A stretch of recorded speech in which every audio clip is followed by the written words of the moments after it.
Ball 93, proudly brought to you by Mitsubishi Motors, BP Australia, Carlton and United Breweries, Telecom Australia, McDonald's, Nike, Ansett Australia and Foodland.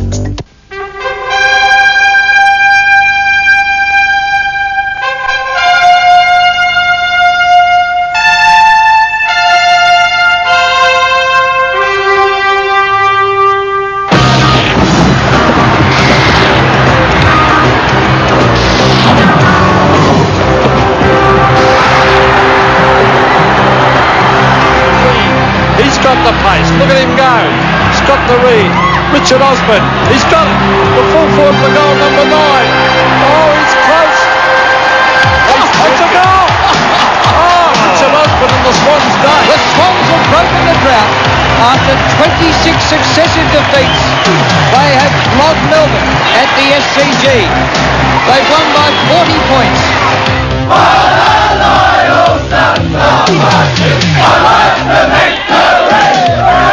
I read the little Swans handbook, so I know half the song, but had to lip read it the other half. I didn't know much about it. Richard Osborne may only have known half the words last week. We wonder tonight if he'll be called upon to remember the rest. Sydney versus Adelaide on AFL Today. Hello and welcome to the Sydney Cricket Ground for the first match of round 14, Sydney against Adelaide, a match that suddenly has become a big game. Much more significance with the Swans finally breaking the drought, and what are they now capable of? Their opponents tonight, the Adelaide Crows, will be looking to stay in the top 6. From Sydney's point of view though, we should go back to 1972-73 when the then South Melbourne had lost 29 straight. They then won 4 out of the next 5 games. I wonder if history can repeat itself. For Adelaide, they're in the top 6. They're just hanging on. If they win tonight, they've got 2 home games to come, St Kilda and also Richmond. So who knows? This could springboard them to their first finals appearance. It's the first time in 2 and a bit years that Sydney has gone into a match with an unchanged team. Speaking of the teams, here's Don Scott and Ian Robertson to have a look at them tonight. Welcome, gentlemen. Good on you, Bruce. Thank you, Bruce. Well, I thought I picked initially, I went for Sydney, but when I just sit down and look at the teams more analytically, I've gone for Adelaide. Well, that would have taken a bit of time to look through these teams analytically, Don. Well, it was, because Sydney are an unchanged side, and whether they line up like this is another thing, because Bayes played as a ruckman with Bryce last week, and Wheeler was half back, so there will be a few changes. They won't line up like that, though, surely, will they? Well, Ambrose started, I need a change, and... Wheeler in the centre? Did Wheeler play in the centre I said Wheeler half back last week, Daniels McRae on a wing, Murphy a wing. So it could be an Osborne, naturally enough, at full forward. Well, I think we've got to look forward to this team winning enough games now to play in the finals, and that's what they'll be looking for. Young players like Hart, Bickley, the centre line players Tregenza and Anderson get the ball a lot. Nigel Smart having a terrific season. Let's hope Tony Modra plays well tonight and kicks straight, but one of the most exciting players in the competition is Wren, the leading ruckman for Adelaide. And wasn't this man exciting last week with 10 goals, Richard Osborne? As we said, Sydney finally breaking the drought. And during the week, Max Stevens spoke to Graham Corns, the Adelaide coach, about how Sydney's win would affect the Crows tonight. Max, it really is quite immaterial. I mean, the fact of the matter is they did win last week. We can't change that. We play them tonight. It's as simple as that. The name of the game is Australia. 3 decades ago, Vietnam was a battlefield. Bombed, strafed and defoliated. Saturday, Beyond 2000's John Darcy discovers the new Vietnam, its beauty and its people on John Riddell's World Around Us. Then on Beyond 2000, the computer that simulates the human reaction to a fire emergency. We're going to see how the fire affects each person in this room. And can high doses of oxygen cure illness? The controversial treatment that Russian doctors swear by. World Around Us and Beyond 2000 Saturday. It's the final 48 hours of Roland Jarman's one and only end-of-year total store-wide sellout. All shoes are reduced by up to 50%, including Nike Air Max ST, Airbound and Air Max Classic BW. All clothing 10 to 50% off. All cricket gears 20 to 40% off. All tennis rackets 10 to 45% off. And all other sports gears 10 to 50% off. Roland Jarman's final 48-hour end-of-year total store-wide sellout. Really got it all, Roland Jarman. All 3 city stores. George, you're awake. Ooh, you don't look so well. A late night, did we? Yeah. Have a swig on this. God,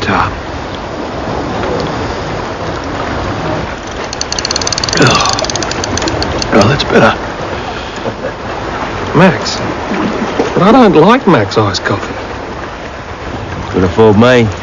Sooner or later, you're gonna need a Max. Kellogg's Nutrigrain. Iron Man food. Muscle building protein. 50% of daily vitamin needs. A, B1, B2, C. Corn, oats, wheat, niacin, iron. Iron Man strength. Iron Man energy. Kellogg's Nutrigrain. Iron Man food. What a stock take sale. Club 1 and Friedman suits now only $149. Look at that. Pierre Cardin, Bossini and Flair down to $349. Harris Tweed sports coats only $199. Club 1 $149. Leather jackets from only $199. Famous knits for only $89.95. Plus trousers, shoes, shirts and jackets at incredible stock take savings. Look out for the man who goes by the name Peter Shearer. Our giant stock take sale is on right now at Peter Shearer Menswear, Rundle Mall. Adelaide Crows has its own cheer squad here tonight, also making the trip. Max Stevens. Max, welcome, and what's the Mitsubishi Motors ground report for tonight? Thanks very much, Bruce. Well, it's been a ripper day here in Sydney. We had a temperature around the 19-20 degree mark, and I'll tell you what, fantastic weather as we check the forecast.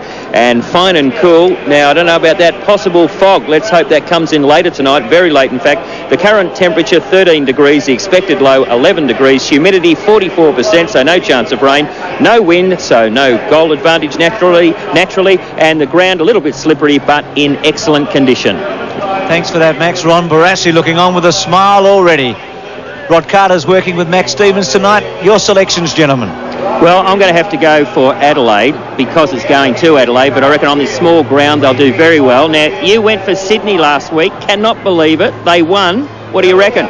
You said in the break you're going to go for Adelaide. I definitely didn't say that, Max. I think tonight's conditions will suit the Swans because the slippery conditions and the small ground, the SCG, will enable the Swans players to put those skillful Adelaide players under pressure. So I'm almost... Well, I will. I'll go for the Swans. Okay, $5 too, Bruce, I've got with him. A lot of money, Max. I wonder if Don Scott... Well, Don's already given his selection, Robbo, hasn't he? We won't ask him. Well, I'm giving the Swans a real good chance, Bruce. Their form hasn't been all that bad, even though they've been losing games prior to last week. And it's to be noted that Melbourne beat Adelaide earlier in the season. Swans were good enough to beat the Demons, so they must have some chance. Jamison looks like getting Osborne.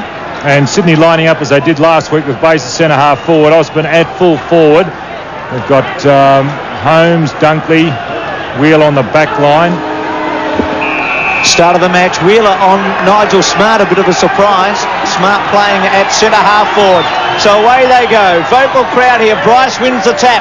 Kelly the first kick, the captain, a high one. To centre-half forward. Robin there with Bays, juggling mark paid for Bays. Now we know he's a thumping kick. Osborne on the lead. Hart to go with him. Ooh. So Hart and Jamison might have made a quick swap. The handball by Tregenza okay. Lee's quick kick into the centre. Liptak's handball to Robrin. Quick kick to Andrew Jarman. Modra will provide the lead. Not a good kick. Off the ground by Dunkley. Wheeler missed it. Swans with a handball okay. Crashing their way through now to Brunton. Left foot into the centre square. And gathered there by McRae. Down goes Daniels, taken by Rashudo. Chance for Nigel Smart. He's dumped. Jason Daniels gives the hand pass back. Now the opportunity is there for McGovern. The kick goes very wide. The mark is taken by Bryce. Paul Bryce, who played such a fantastic game last week. He's got the job in front of him here tonight. That's McGuinness. And out there is his opponent, Begovic. The ball comes to Murphy. Murphy's kick. Bays drops a sitter. Back goes Robrin. Gives the hand pass to Bickley. Bickley in turn, McDermott. Oh, Robrin spills it.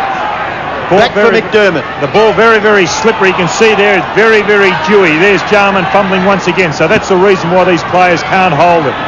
McGuinness tries to break a tackle, gets caught holding it. Sydney free kick at half-back.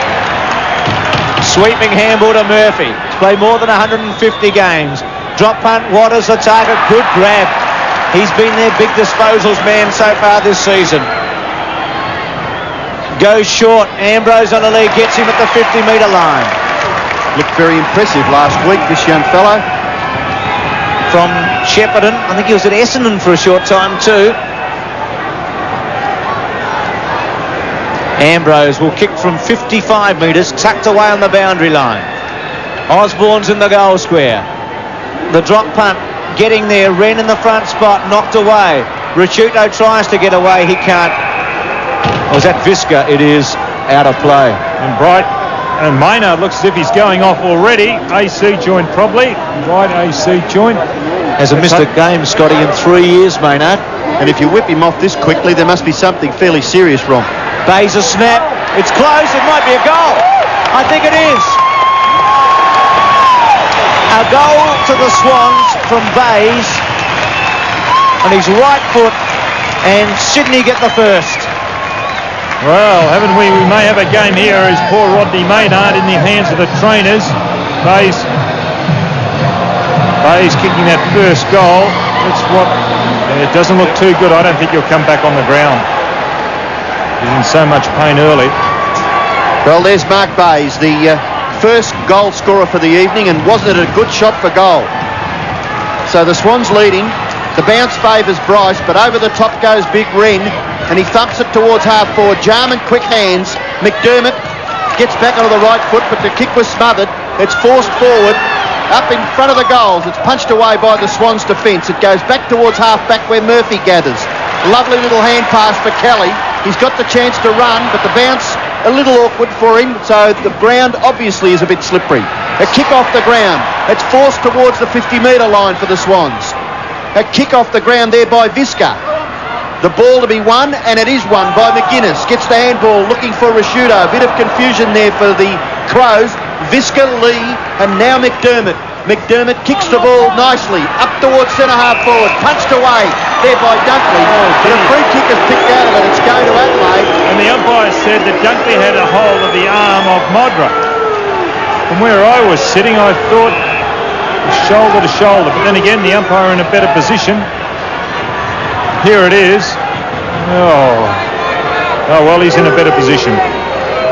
Well, be honest, Don, it was a very ordinary umpiring decision, and it results in a free kick for Modra, and he could square the score up. He does. It's a good kick, Tony Modra. He kicks his first goal and scores a level in the early part of this game here at the Sydney Cricket Ground. Well, Adelaide look as if they're going to go directly to goal, although a couple of times they have ventured wide, but the idea, is to go long, and this is what McDermott's doing. Tony Modra, his first.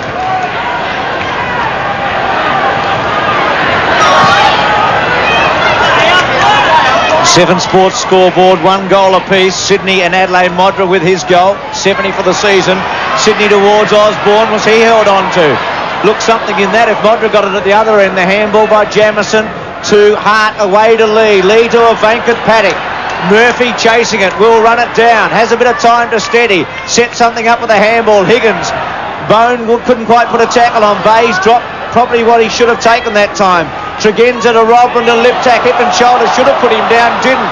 Now Robin's handball okay. Tregenza to centre half forward, too far this time for Hodges.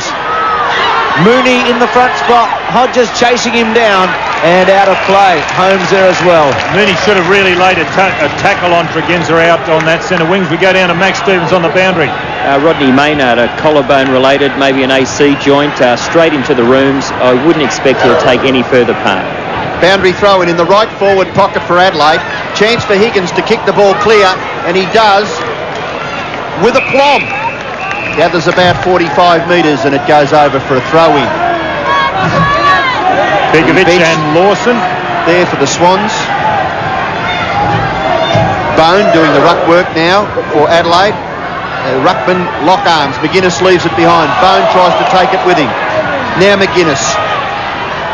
Can't do much with that, and we'll have another boundary throw-in. It's between wing and right half forward for the Adelaide side. Modra has kicked the goal, and Bayes has kicked the goal for the Swans. Bone doing the ruck work. McGuinness overruns it. Pressure by Daniels. Ball close to the line, and it's taken over by Bickley. And It looks as though it could be Scott Doreen there. There's Rowe on the bench for Adelaide. They've already made a change, as Max has reported. Unfortunately for the Crows, it looks like Maynard's in all sorts of trouble with that shoulder. That kick touched off the boot, so boundary throw in again. What a big job Bryce has got. He'd be giving away quite a few centimetres, I would think, to Wren. And there's interference by Paul Bryce, trying to get that front posse. He's just got to get front position. He's too big to get over Wren. Close. Was it out on the full? Yes. Well, this is what's going to happen with Adelaide, Bruce. I think the fact that the area of the ground is not quite as big as Football Park, they're going to make a few errors like that. Only played the once here at the Sydney Cricket Ground before. Wren in the front spot that time. Daniels tried to crash through. Here's Visca. His kick away towards Bone in the centre square. Two of their newer comers. Smart provides one lead. Modra goes again. Hodges at the back. Modra goes for it. Cut off well by Bryce. Jarman tries to crash his way through. Hodges puts a tackle on. Sydney over the top of it. Adelaide in there with him. And it'll be the umpires. Abbott and Ritchie tonight. We've been going about 8 minutes at the Sydney Cricket Ground. 16 handballs for Adelaide, 4 to the Swans. Well, you'd expect that, wouldn't you? Adelaide at 183 last week, I believe, against Geelong. They touch the footy a lot all season. They've had some of the biggest possession getters in the competition. Anderson fights it with Daniels. It was a good one. And Bickley trying to break through. And you just wonder how many of those effective or how many of those disposals are actually effective when a team can have 183 handballs in a game is something incredible. Well, I did hear Tommy Hafey talking on the radio this morning about it, and he said that it's just absolutely impossible to have the whole lot of them effective. There's Higgins defending grandly for the Sydney side, and it's great to see him come back. He had a very severe injury, Leon Higgins. Donnie hurt his knee, didn't he? I think Leon Higgins been out for a fair while. There's Wheeler trying to crash his way through, but Smart dispossesses that player and kicks it up to the full forward line. Well done by Holmes. Murphy is there to help him out. He's had 4 or 5 possessions already, David Murphy. He kicks high, but it's really ineffective because Rashudo marks and gets the handball away for Scott Lee. Lee in towards centre half forward. Marking contest. Hodges couldn't take it. It's kicked back by Dunkley. No one home for the Swans. The mark taken for Adelaide by Simon Tregenza. Well, already those Sydney backmen, Dunkley and Mooney and Holmes, all playing shoulder to shoulder. A little loose last week on the Melbourne forwards. Rashudo, his kick. Here's Andrew Jarman. Brilliant football. Well done, but he hits the post. A very, very clever player and extremely talented. There's Rodney Maynard, but I'm talking about Andrew Jarman. Maynard with his arm in a sling by the look of it. Adelaide lead by 1 point on the 7 Sports scoreboard. And Sydney playing the huddle, centre half back. Now they've broken. McGovern, very, very low. Modra really should have taken it in the end. Gives away a fast handball towards Bickley and Bone. Bickley was going to give away a left-hand handball. Anderson didn't quite run onto it. McDermott's got it. High one from 50. It'll be to the goal square. Liptak outnumbered a behind for Adelaide. In front, though, after 10 minutes on the 7 Sports scoreboard. Now, Sydney players at Creswell getting some... Lawson is on. Dean McRae. So Lawson's... It's 8-6 here. Paul Bryce covering a lot of ground. He was up in the forward pocket, just in the back pocket a little earlier.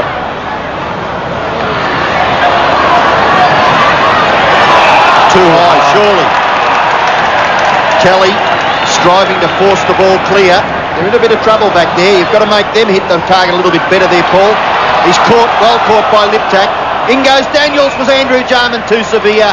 Yes. Too high. There's bad skill by Kelly. That handball's a shocker along the ground. He's missed the target by a long way, didn't he? Here's Daniels for the Swans at left half back, and he kicks it up towards the wing. No mark taken. Ball hits the ground. Chance for Bays. Nice to see him doing well up there on the half forward line. He's too good a player. Now the ball is nearly with Osborne. A struggle there for the Swans. He pushes his player out of the road. Handballs up towards the full forward line. Lawson goes in after the football. Adelaide doing well in defence. They're getting numbers back. You can see there the Adelaide Guernseys. That's good to get back. Visca kicks the ball clear for McGuinness. But well played Murphy. Chance now for the Swans. Lord Down goes Lawson. Visca's tackle was very good. Now Murphy. Murphy's kick to the front of the goals, but Ben Hart, a great young player, just 18 years of age, marks at fullback. McRae back on, and Ambrose has gone off for Sydney. Ben Hart had some jobs to do in his short career. Ablett last week, he's had Lockett over the last couple of years. Bickley, did he get a push in the back? Scooped it out. Daniels runs onto it. Handball to Waters. Waters 70 metres from the goal. A centering kick, a good one.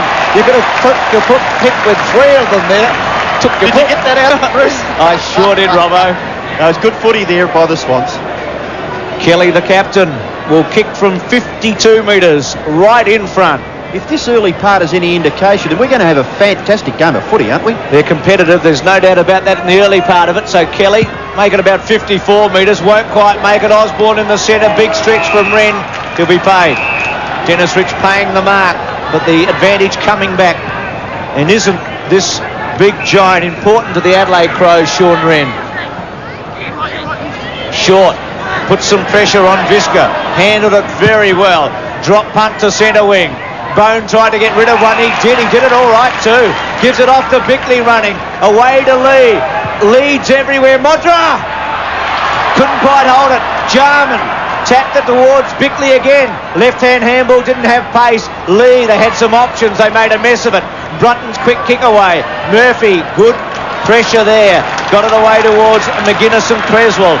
A dash here. McGuinness turns Creswell inside out. Goes from about 90 metres with a centering kick. Modra coming from nowhere. Interfered with Bryce. Not paid. Jumping on top of it is Dunkley. They claim him. It'll be a ball up. Good by Dunkley there, and down on the boundary line, Rod Carter's got a report on the Swans' injured player. Yeah, Dean McRae had a facial laceration. The doctors did a great job here. They've stitched him up and had him out back on the field in less than a couple of minutes. It was great. And just like inside the 50-metre line. Sorry, Don. Just like changing a tyre at the Grand Prix. Yes, good work there by the people down on the bench there, the medical staff. Murphy gets his 8th possession. He's had 6 kicks and 2 handballs already. Robran, well harassed by Lawson, but no one to help him. Scott Lee gets the hand pass away. Now Rashudo, a long kick by that player to the 50-metre line. At the back is Bryce. He punches it clear. Liptak in there, tries to effect a shepherd for McGuinness. McGuinness's kick drops in short, and a good mark taken by Holmes. A real desperado in the Swans lineup is this young man, Darren Holmes. He runs away and then gives the hand pass. Missed the target, but able to gather it was Higgins. He kicks it up towards the centre wing position where the mark is taken by Bayes.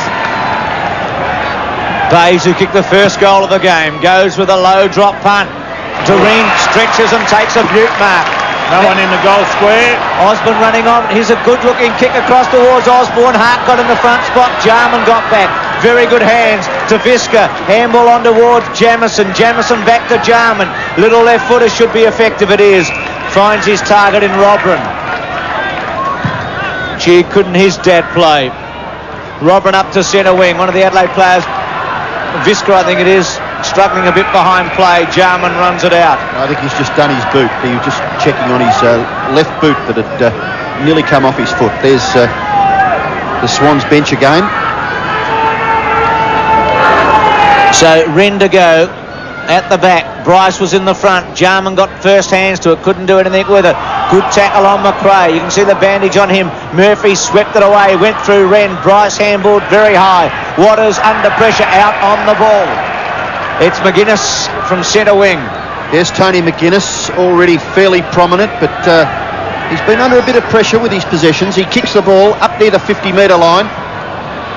Liptak running onto it, gathers it, but he's well tackled by Jason Mooney. Ball spills free for Wheeler. Wheeler, who loves to run with the footy, runs through centre half back and delivers it fairly long up towards half forward. Doreen is the player, but a free kick may have been given away. No, it is going to Doreen. No, back to Bayes. Well, the Swans got it anyway.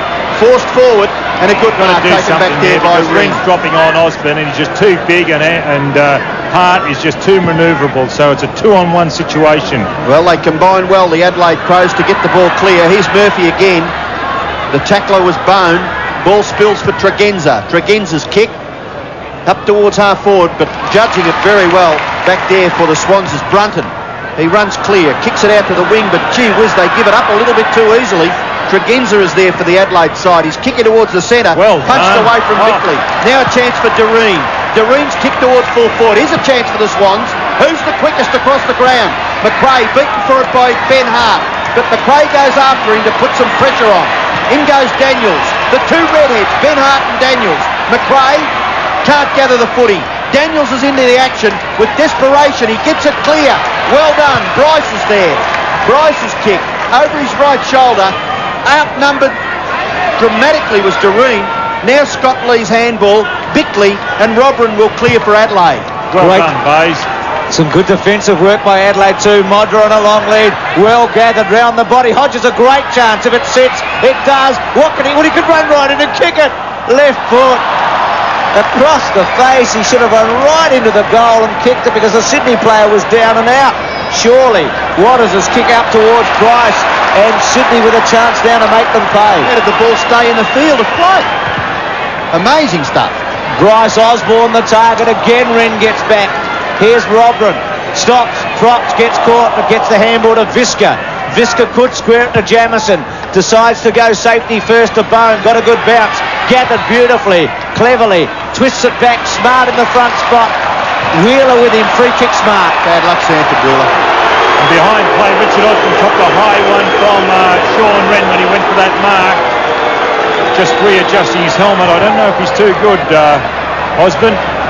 Modra, big fly, got 2-3 grabs, touch play on, the umpire says. Jarman gives away another free kick.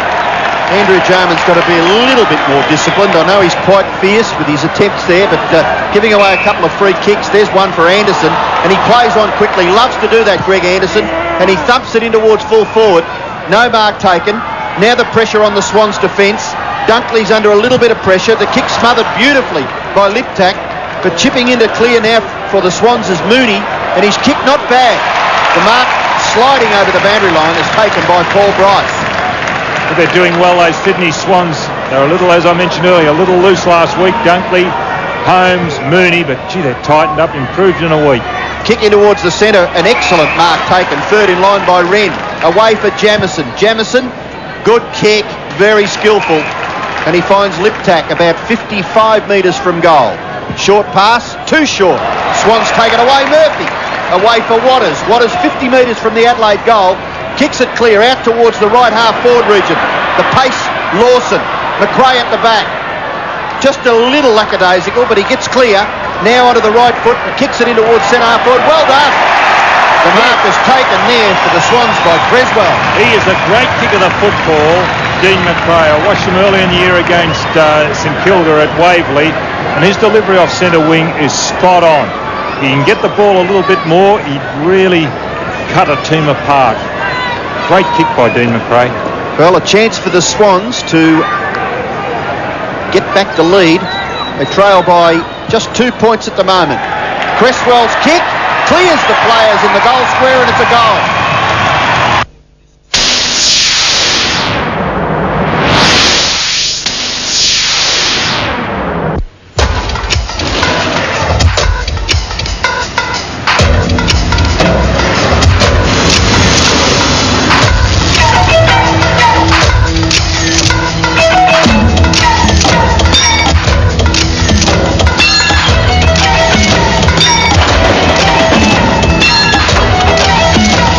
Mitsubishi Triton Utes and Express fans. They only stop when you do.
gunman kills 8 in a San Francisco law office. And an Aboriginal claims the rights to large tracts of South Australia, plus the rent. It was all on 7 Nightly News. Tuesday, a crime of passion. You mean sex stuff? A web of deceit and betrayal. Nothing's a secret. A politician. You killed him. Who's as guilty as sin. We gotta arrest this guy. The Heat, 9:30 Tuesday, after Australia's Most Wanted. Sydney in front on the 7 Sports scoreboard. It's 2 goals, 12 points to 1-2-8. Adelaide go forward with a high kick. Modra, big leap, Hodges with him. Sydney defence doing particularly well. Murphy to Brunton, away again. Up towards centre wing. Jamieson and Bayes. Jamieson tries to tap it back out of play. Been playing over 21 minutes, just 3 goals in this game. Ambrose on the interchange, replaced by Lawson. Wren's tap back to Robran. Robran's long one towards Smart in the front spot. Wheeler gives away a free kick. Again, a very, very iffy decision there. Modra provides a lead. He's got a great chance. Good kick. Modra takes an easy mark out in front of Dunkley. Poor Bryce just got to get back a little bit quicker and help out those backs because there's a big hole, and here's the kick into that hole. And look, Modra can lead in there with confidence, and Bryce has just got to get in, or Sydney defenders have got to get back and fill up the holes, as Adelaide are doing down the other end of the ground. 70 goals for the season. 5 times this year he's kicked 7 or more. Twice he's kicked 10. Leans back on a drop punt. It's very close. He's hit the post. So another poster for Adelaide, just like Jarman earlier on. Modra with 1-1. Didn't have his kicking boot on last Sunday night. And with just over 5.5 minutes remaining, it's Sydney 2 goals to Adelaide 1-3. Now what are they going to make of this? They're playing the huddle as we see there at centre-half back. Sydney now the break's on. They missed the last one up. Geez, very slow bringing it in. Well, it's all very well, but that kick has got to be extremely accurate. And McGovern's kick finds Kelly in the right back pocket. There's Bryce by himself. The kick goes for Mooney. Mooney's able to break clear of half back. Good kick too, up towards half forward, no mark taken. Jamieson dispossessed, but he's able to get the hand pass away eventually to Robran. Robran's sweeping hand pass is good. Gives McGuinness the chance. His kick in towards full forward, and an excellent mark taken by Dunkley. Away for Higgins. Then Waters. Waters in the last line of defence and kicks it wide where Tregenza has taken the mark on centre wing. Simon Tregenza already with 6 possessions. Jarman the target, used his body pretty well, then couldn't quite hold it. Put a tackle on Doreen, puts another tackle on Brunton. Liptak goes to ground. Waters over the top. Smart gets a high ball out. Modra's got a chance. Oh, would have been a great mark. Bryce did get back that time, Don. Here comes Bone with an opportunity, and held up. Creswell's one of the men there, and well done by Holmes as well. And also Dunkley down there got the ball out. Maynard looking on. Hasn't missed a match, as we said, in 3 years on the boundary line. McGuinness gets one back. Dunkley took a chance, got a reasonable bounce. Did it very well. Gets rid of it with a long kick out towards half-back. Tregenza was the spoiler. Free kick for Kelly. The captain again at half-back. A real desperado, Paul Kelly. No wonder the Swans elected to appoint him captain of this team. Kick into the centre of the ground. The mark is taken by Bryce. Bryce with a fairly fierce look on his face. Up towards full forward. Osborne can't take it. Neither can Ben Hart. Away go Adelaide. It finishes with Bickley then in the centre as well. Oh, he's gone. Not penalised? Yes, it is. Well tackled by Jason Daniel. Terrific work by Daniels. Now another chance for the Swans to kick it forward. It was Mooney. Up towards full forward. Excellent mark, McRae. He did well last week in the first half, McRae. A little quiet in the second half. Built like Tarzan, this man.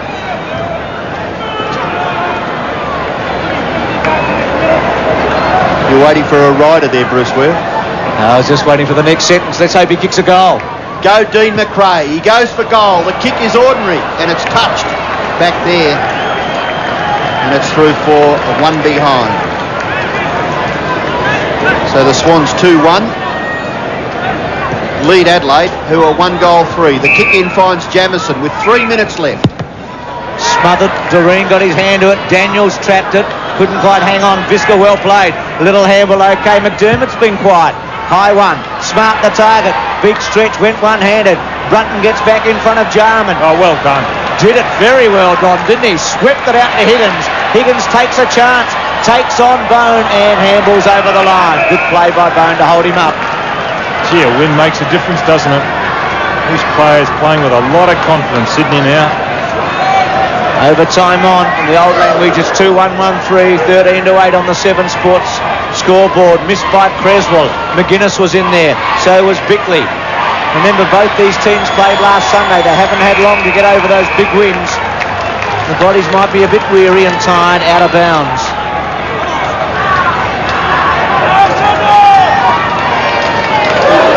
Bone in the front spot. Mooney at the back. Mooney wins the tap. Bickley overran it. Well played, Robin. Gets it to Anderson. Kick touched off the boot. Play on call. Yeah, top effort by McGovern. The ball is in centre-half forward for Adelaide.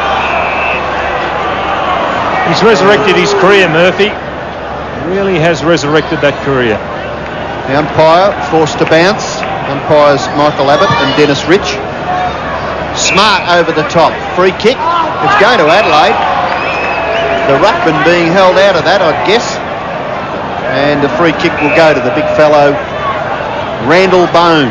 Likely type, isn't he? Big boy.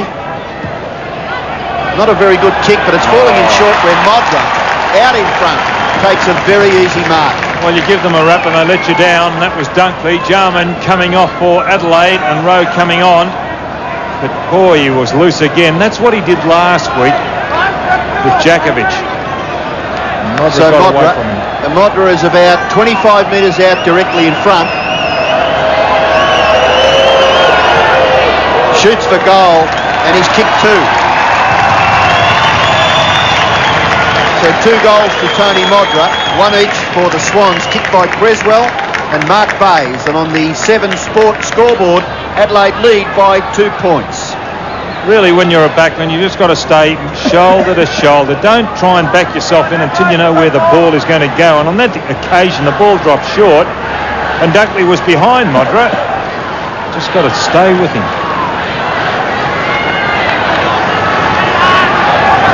It's Adelaide by 2 points. It's 2-3 to 2-1. Late in the first quarter, Wren wins the tap. Oh, the hip and shoulder was okay on McDermott, but the handball was terrific to Bickley, Hodges and Modra. Hodges coming across the front. Creswell's quick kick away. Here's Murphy. The handball to Waters. It was slow getting there. Waters back towards Murphy again, missing the target. And sloppy play all round there by Sydney and over the boundary line. Bruce earlier tonight, Hawthorn reserves 124-21-64 to the Swans 5-9-39. And Dermot Burrett, unfortunately, has pulled a hamstring. His hip, okay. Smart. Good tackle. It was by Wheeler. Held it up. He's doing well, isn't he, Sanford Wheeler?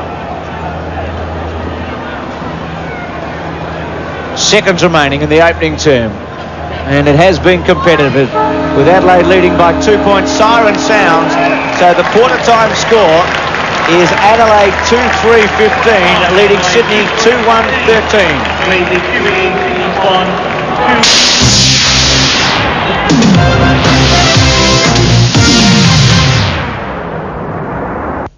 When you pull into BP, you have our promise that we'll do everything in our power to serve you as fast as we humanly can.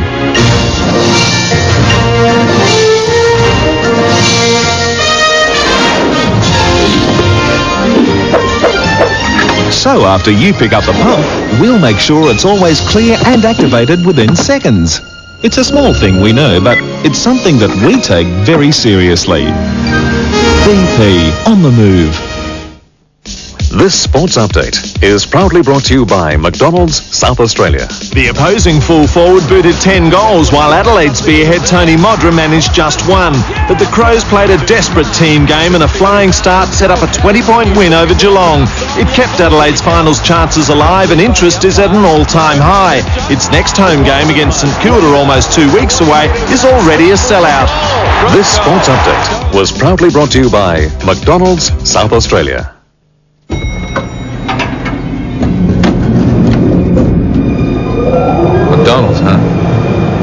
Yeah. Smells good. Thanks. If this ride was any longer, you'd have to fight for those fries.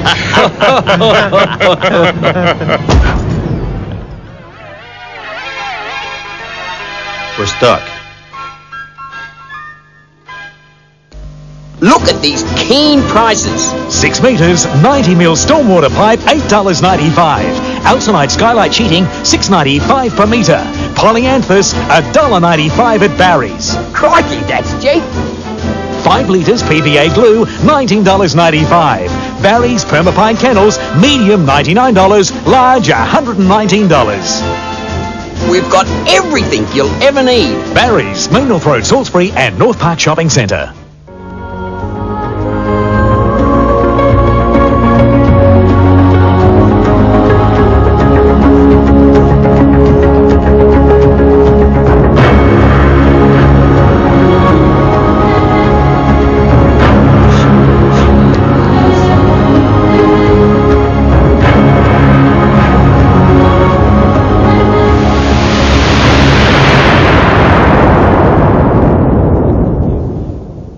Saturday, POP stands for the local council. Vote logging. And it's anything but a clean fight.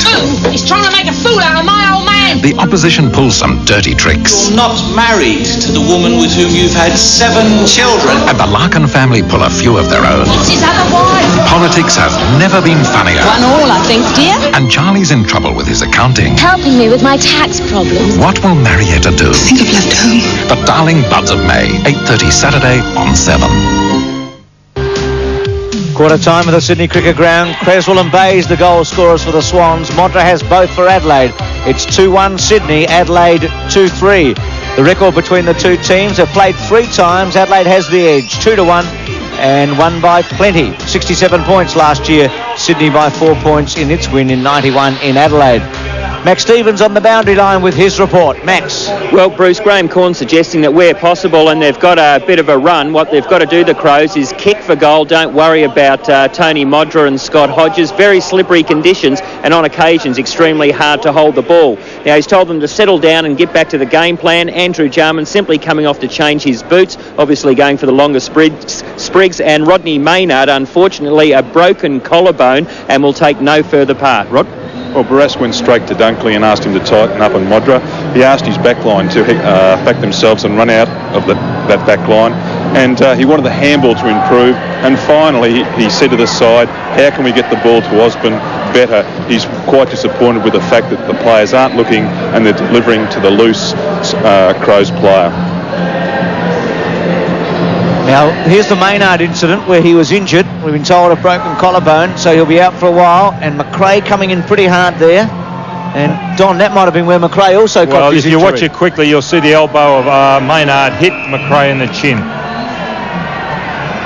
Start of the second quarter with the 7 Sport scoreboard. 2-1 Sydney, 2-3 Adelaide. Sydney quickly into attack. Oh, great mark by Bryce, a finger tipper. Terrific mark. Well read by Kelly. He got it out. That tap down from Wren. He's now playing in the ruck, and Bryce at centre half forward. It'll be just the quick start Sydney wanted here. They worked hard in the opening term to stay with Adelaide. Bryce from about 40 metres. Oh. Lazy kick, misses badly. Sliced that, didn't he? Like a 9-9 too, Don. It didn't get much distance. Actually, I was going to say, with Maynard off the ground, Don, it's just upset their defence a little bit. Well, I don't know about, well, I suppose you could say that, but I'm impressed with the way they're getting numbers back there, Adelaide, especially in that first quarter. They were 5-2 on occasions. The Swans being outnumbered.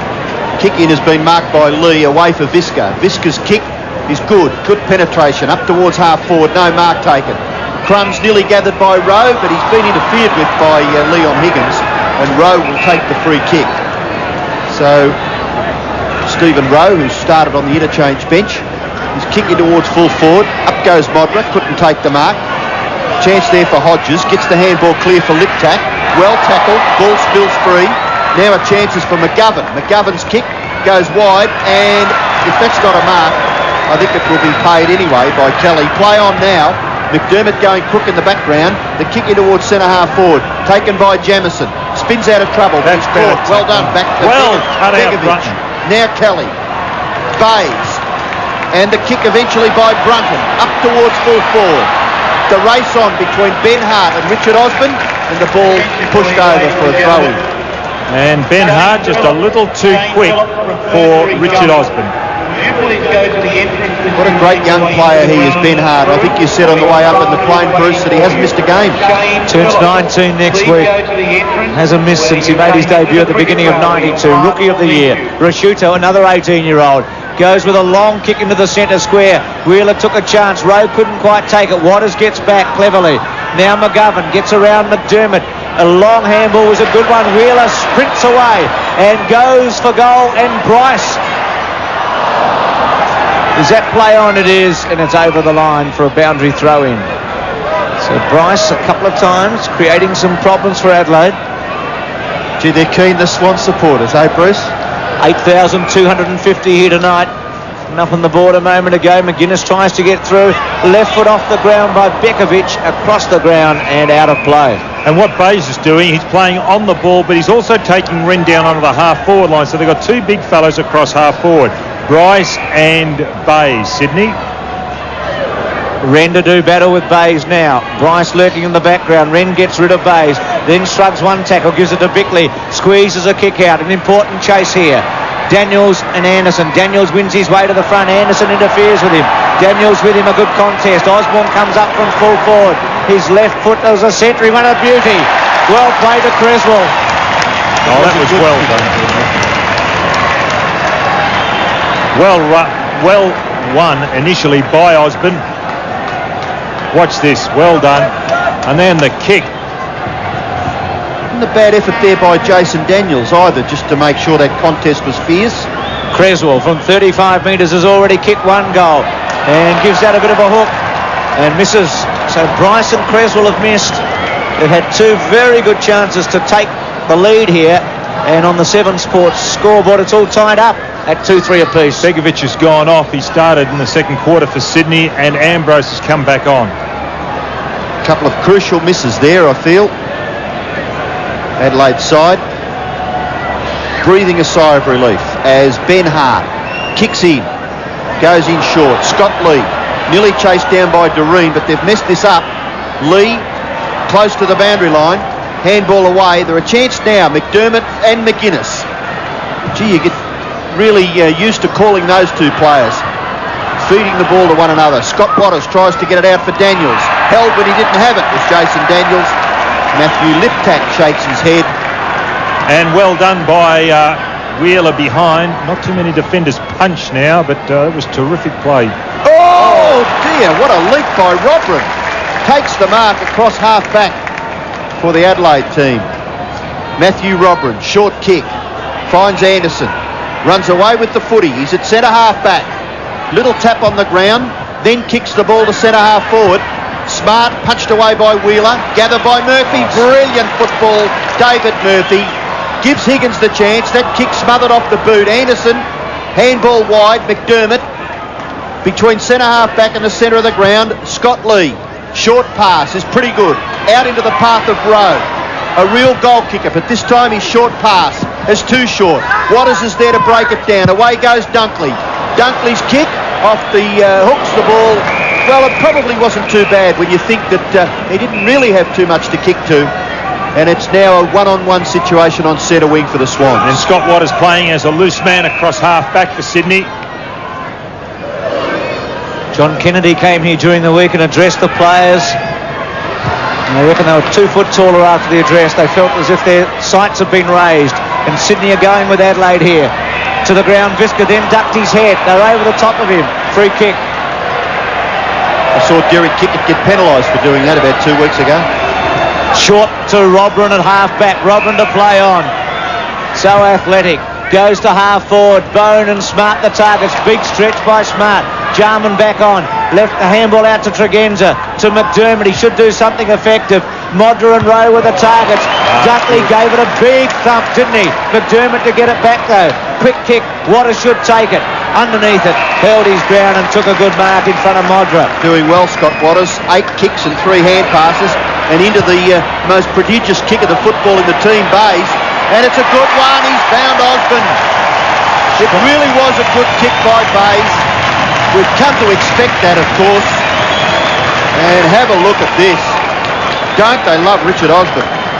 Actually, that whole passage of play was terrific. There was a terrific tackle by Kelly, which allowed Waters to mark the ball half back. A good pass by Waters to Bays, and Bays a long kick to Osborne, and Osborne just out positioning Hart. That's how you want the ball delivered if you're a forward. It was a good mark in the finish, so let's hope he can cap it off. A lovely kick.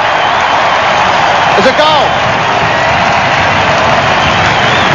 So Richard Osborne kicks his first goal for the evening, and Sydney lead by 6 points. Yes, lacking a bit in the pace department now, Richard Osborne. He was tremendously quick as a youngster. Here's the passage. There was a good tackle initially by Kelly, caused the turnover. Waters got it. Now this kick by Bays, good, because what it did was allow Osborne just a nudge, as you can see there, Hart out of the action.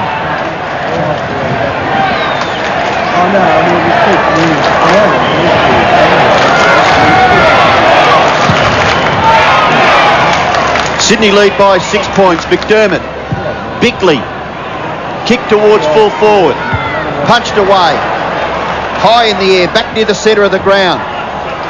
Bays, Adelaide outnumbering, Kelly, slick hand pass, Murphy, now he settles and kicks it towards the half-forward area, and a good mark taken by Bryce. He's able to play on, kicks it towards full forward, the ball nearly at the back. Ambrose in trouble, falls over, away goes Rashudo. His short pass is effective and the mark is taken by Robbery.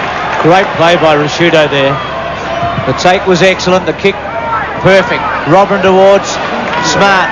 Wheeler's been effective. Smart on the second grab, tried to get a kick away. Murphy's handball outstanding to Waters. Then sold a bit of 1-2 Jarman, left foot into a vacant space. Good take by Doreen to Bryce, set him up beautifully. Well, Osborne provided a lead and Bryce blazed away, and it's out. Not a good play by Bryce.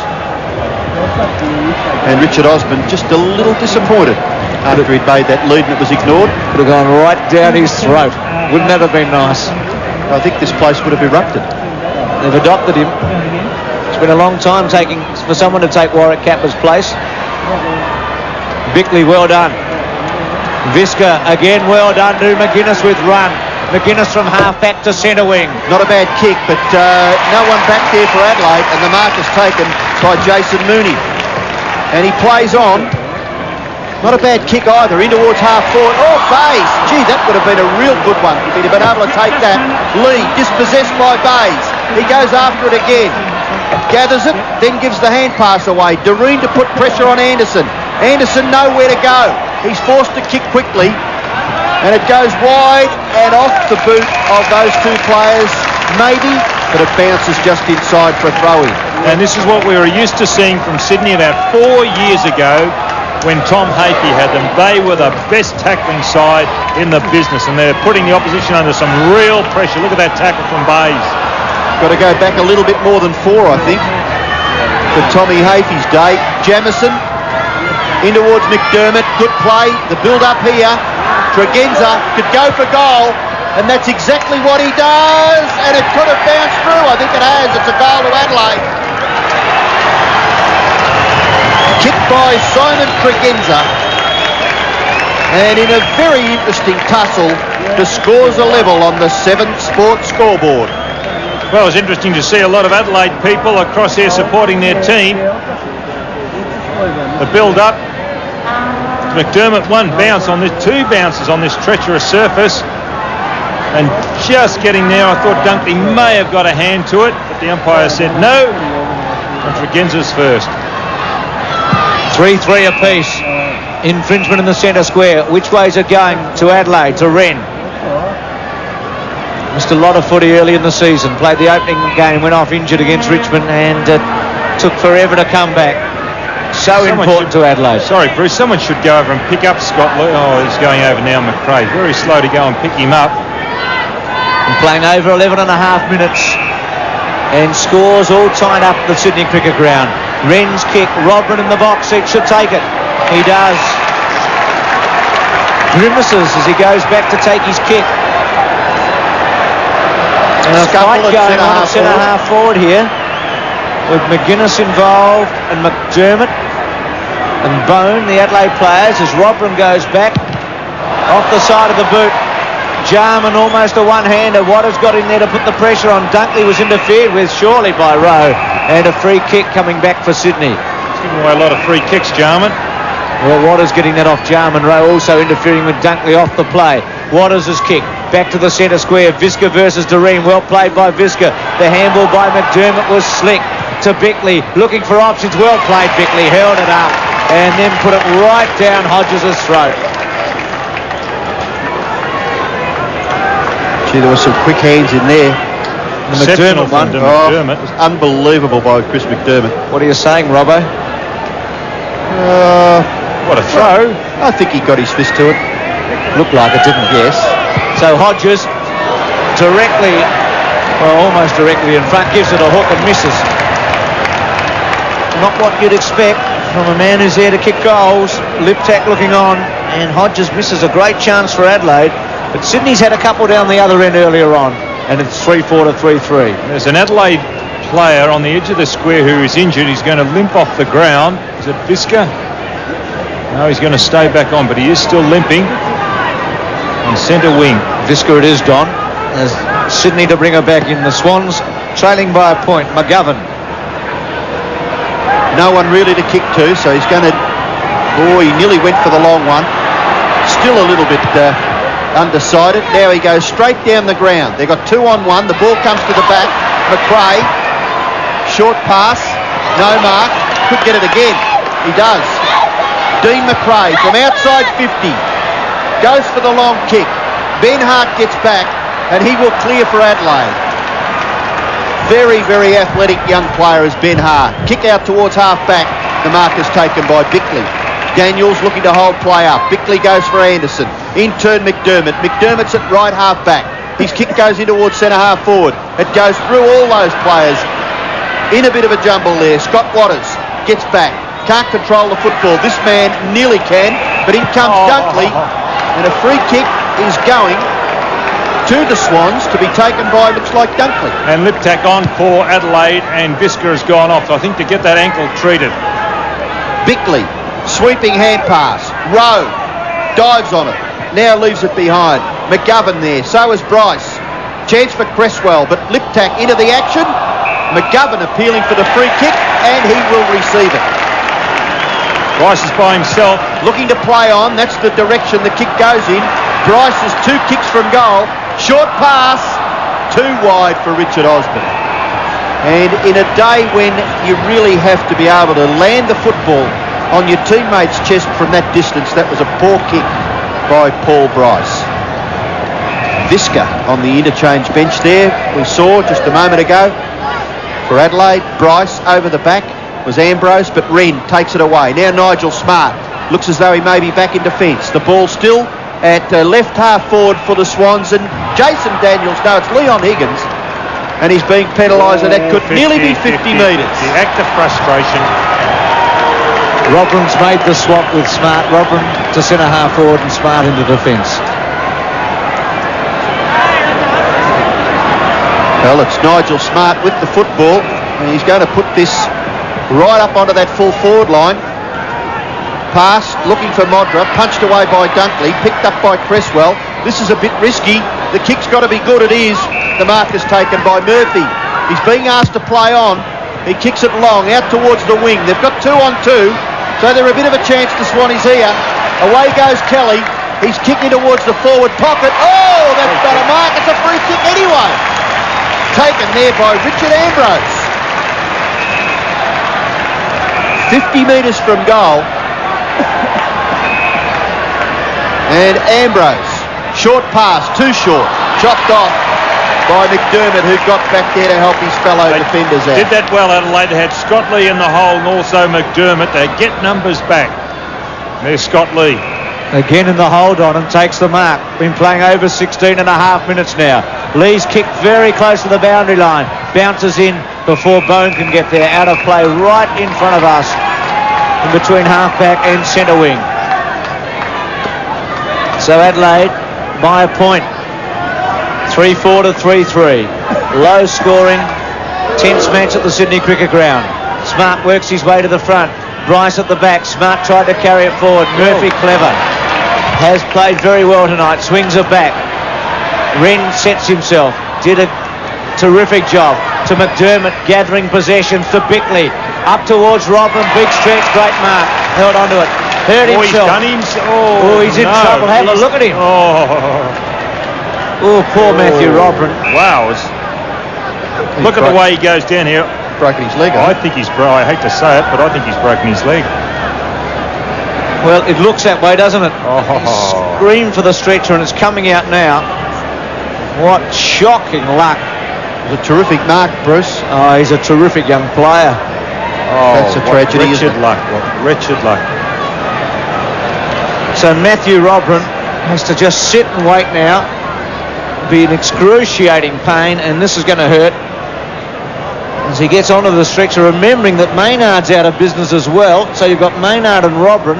Just interesting that they made that swap, and Sanford Wheeler there, maybe he was just starting to get used to minding Nigel Smart. Well, he beat Smart. Yep. He killed Smart. Yep. Brian Sando there on the left, and here's Rodney Maynard looking on. So two very important players and for another Adelaide. one, Bruce, there, Visca, had come off about 5 minutes ago with what looked to be a bit of an ankle injury himself. So they could be down to 17 players here. Watch this on replay. There he goes. It's a good mark. Little consolation, though, when you've done your leg like that. And I don't think we'll see him until next year. Straight over the boundary line. And Visca's certainly not ready to come on. I think he's now putting his sock on and his boot. So that's down to 17.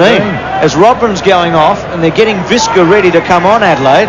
So this is a real blow. Poor Matthew Robin.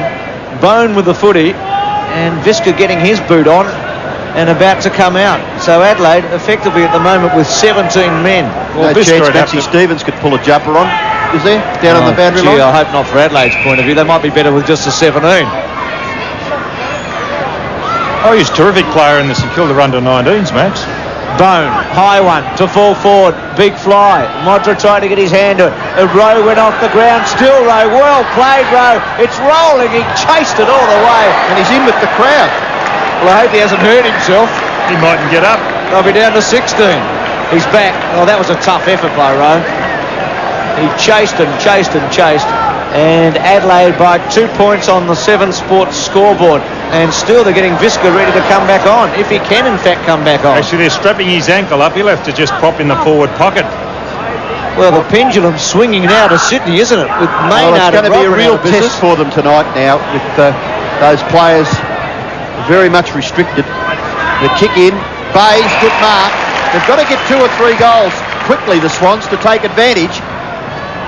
Smart back at centre half back. Back to Smart, taken by that player, and his kick goes towards centre half forward. Marking contest, they can't take it. It's McGovern, a kick across the half back line. They've got a loose player, they've got to take advantage of it, the Swans. Kelly, sweeping hand pass, Bays onto that left foot, kicks it high, in towards centre half forward. But Adelaide have got 3 players on 1. McRae was the Swans player, Jamieson and McDermott combined. McDermott's in the centre of the ground. They're making the attacks, which is good. Up towards full forward, looking there for Modra. Taken there by Dunkley. An awkward-looking kick goes back into the centre where Jamieson marks. Away for Rashudo. In turn, Wren. He's caught. Down he goes. Well done, Wren. Ambrose couldn't take it. McGuinness is in there. And now Rashudo, a player wide at centre wing on his own is Scott Lee. He's able to run. One bounce. Attacking is Begovic, but Lee gets the hand pass. Bickley's run in support. 50 metres from goal. Bickley goes, and Bickley may have kicked a goal.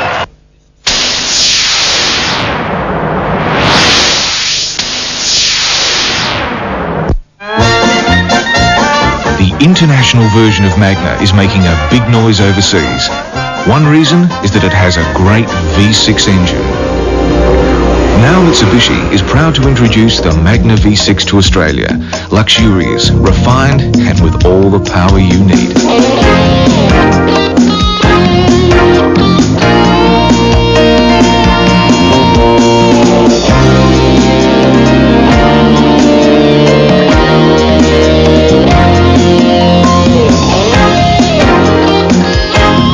The Mitsubishi Magna Executive V6, sedan and wagon, a welcome addition to the Magna range. So, I guess we'll be switching to Telecom Mobile Net Digital. Not me, but someone moving around the city would benefit from Mobile Net Digital. Whoa. I'm a little confused. Well, talk to Telecom Mobile Net because they're the experts in both 018 and digital technology. Technology.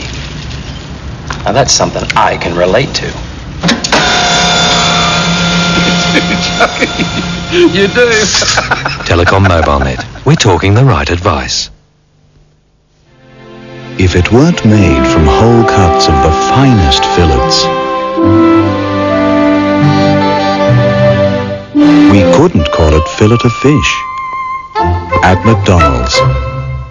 Did you solve one of the most thrilling mysteries ever made? Now Helen Mirren is back in her award-winning role. Our prime suspect has to be whoever was living here when she was buried. What they found at the bottom of the garden are the pieces to a grisly puzzle. She had the most beautiful skull I've ever seen. Now the challenge is yours. I buried her so deep you never found her again. I want evidence. We're all guilty. I want corroboration. I want to solve this case. Prime Suspect 2, Sunday on 7. 4-5-3-3, Max Stevens, Matthew Rodrin's condition. Well, at this stage, all I can report is it's leg-related, unfortunately. I'll have to keep you up to date at half-time. And, of course, Mark Visca, a right ankle worry. How fit is he, Max, do you reckon? We'll get lip tackle. Visca shouldn't be on the ground, Bruce. OK, Wheeler's got it. There's his opponent. That's Visca's opponent, Matthew Wheeler. Can't even chase Visca.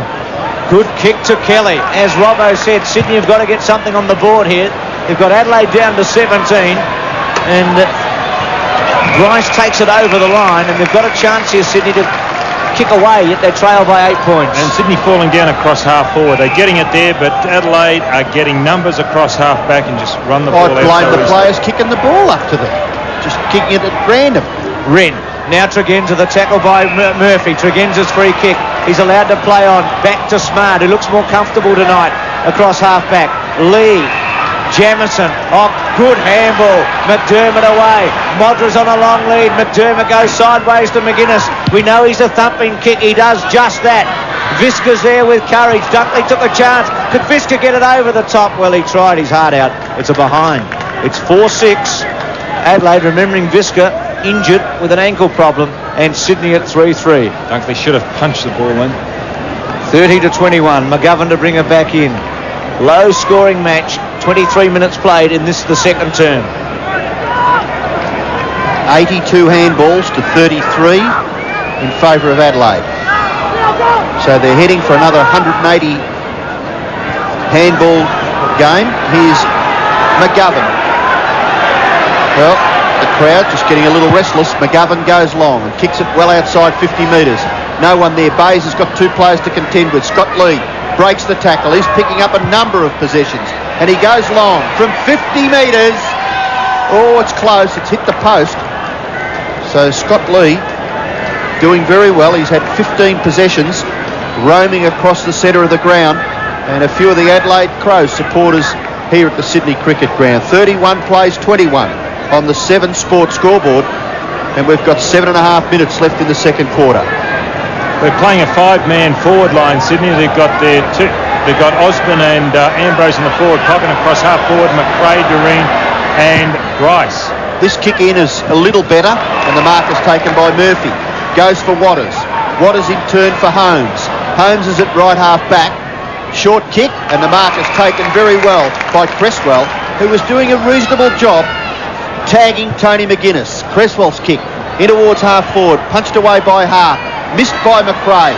Ball rebounds Bickley. McGuinness a good gather. A very important possession by Tony McGuinness. He's had 9 kicks and 2 hand passes. The ball is at half forward. Hodges. Now Waters. Hodges interfered with as Waters. Why didn't he punch initially, Waters? He tried to mark that from behind, Had he have punched the ball away, it would have at least been out of the vicinity of Hodges. A free kick, they wouldn't have turned it over. Look, tries to mark. Well, it's Holmes who was the infringer on that occasion, and Hodges will shoot for goal from just inside 50. He kicks from right on the line, and it goes across the face, and that could be a free kick against Modra, so that score will not count, and it'll be taken by Dunkley as the umpire, who had called time on rather, will ask Dunkley to go back and kick it into play once again. He's got to kick over the mark. So the ball will come back for Andrew Dunkley to go through the proceedings once again. And McGovern should be running off Visca. Visca can't chase him. Look at McGovern just standing in the back pocket, offering nothing. Awkward kicking style there. Andrew Dunkley gets good distance. Bays over the back. Chance for Kelly. Paul Kelly and Chris McDermott. I would say McDermott having the better of that duel so far. Well, you wouldn't believe, but a fellow came to the tab at Hastings through the week. He used to play with Dunkley and said he was a left footer as a kid, and they've changed him around to a right footer. Perhaps that's why he's such an awkward kick. That's what happened to David Graham as a golfer, wasn't it, Bruce? He was a left-hander. They changed him to a right-hander, and he won a US Open and a US PGA, I think. Still the only Australian to have won a US Open. So, Don, it works sometimes. So what are you saying about Dunkley? He could win what, Bruce? Well, I'm not sure if he'll win a major. US Open. I'm not sure if he'll win a major. It's out of play, but he's got a big heart. I don't think you can win too many golf tournaments kicking a football. No, it'll be like hitting off with a putter each time, wouldn't it? A wobbly old putter at that. A half forward. Wren went early, got a big thump away. Adelaide's doing a great job considering the circumstances. Wheeler runs away, touches it on the ground. That's taking advantage of a loose man. Very poor kick though. Tregenza waits. Still Tregenza, held on to by Murphy. Still Tregenza paddling it in front of him. Then gets a little kick away. Bickley has to chase hard. Begovic is there. Daniels to provide a Shepherd. Does provide a little one. McGuinness off the ground. Well played. Kept it in. Very well done, McGuinness. Brilliantly played. Bickley. Now, Rowe should Shepherd. Anderson should give it to Rowe. He does. Rowe to go for goal. He's usually a good kick. That's a beauty! What a goal! Great kick, Stephen Rowe. And you've got to admire Adelaide at the moment. Down to 17 men, and they're responding like a good team. Well, that goal should go down to that little man there. He kept it in. He used his soccer tactics, just chipped the ball out, then followed it on. He did exceptionally well, Tony McGuinness on centre wing. And there's the fruits of his work, a goal through Rowe.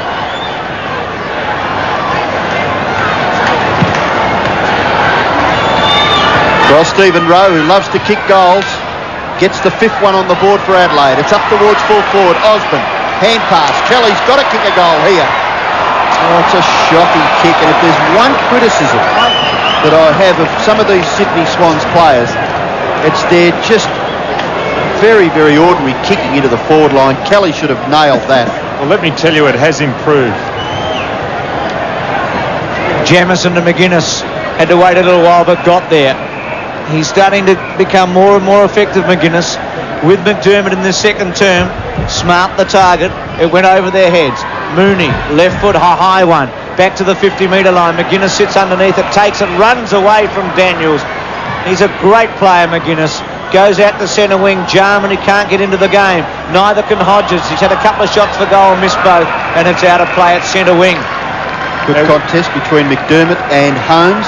Look at Wheeler by himself in the 50-metre semicircle. They've got two players in the full forward line, Adelaide, but nobody on Wheeler. A little give by Anderson to McGuinness, who looked for a free kick. Bickley tried a little toe poke, didn't work. Well played by Sydney. They got it over to Daniels, to Kelly. Kelly's kick to Osborne on a long lead. This should suit Hart. Got a reasonable bounce. Oh, well played. Rasciuto now under pressure. The handball by Hart was not all that good. Rasciuto gets it back. Hart under pressure. Osborne gives him a little shove out of play. He's just too good, Hart, isn't he? Yeah, but again, that kick that came in for Osborne has got to be closer to hitting him on the chest. It missed by 15 metres. Actually, it's interesting. Scott Lee's the loose man in Adelaide's back line. Wheeler the loose man in the Sydney back line. Bayes gets it down. McRae snap. Touched by Rasciuto. Out of play. Well done, the 18-year-old in the pocket. There's McRae. I think sometimes your attitude just lowers a little bit when you see the opposition really crippled by injury, and that's what's wrong with the Swans. Their fierceness is just not there since those injuries to Maynard, Rotherham and Visca. Here's Bays, and eventually they get a goal. And Anderson claiming he touched that ball, but the umpire given the all clear. It was a good effort by Bays going onto his natural foot, the left foot. Here he is, he contested, followed up well Bays, the ball comes out by himself, evades a tackle and bang over his head. Good effort, Bays. He has improved this last couple of weeks.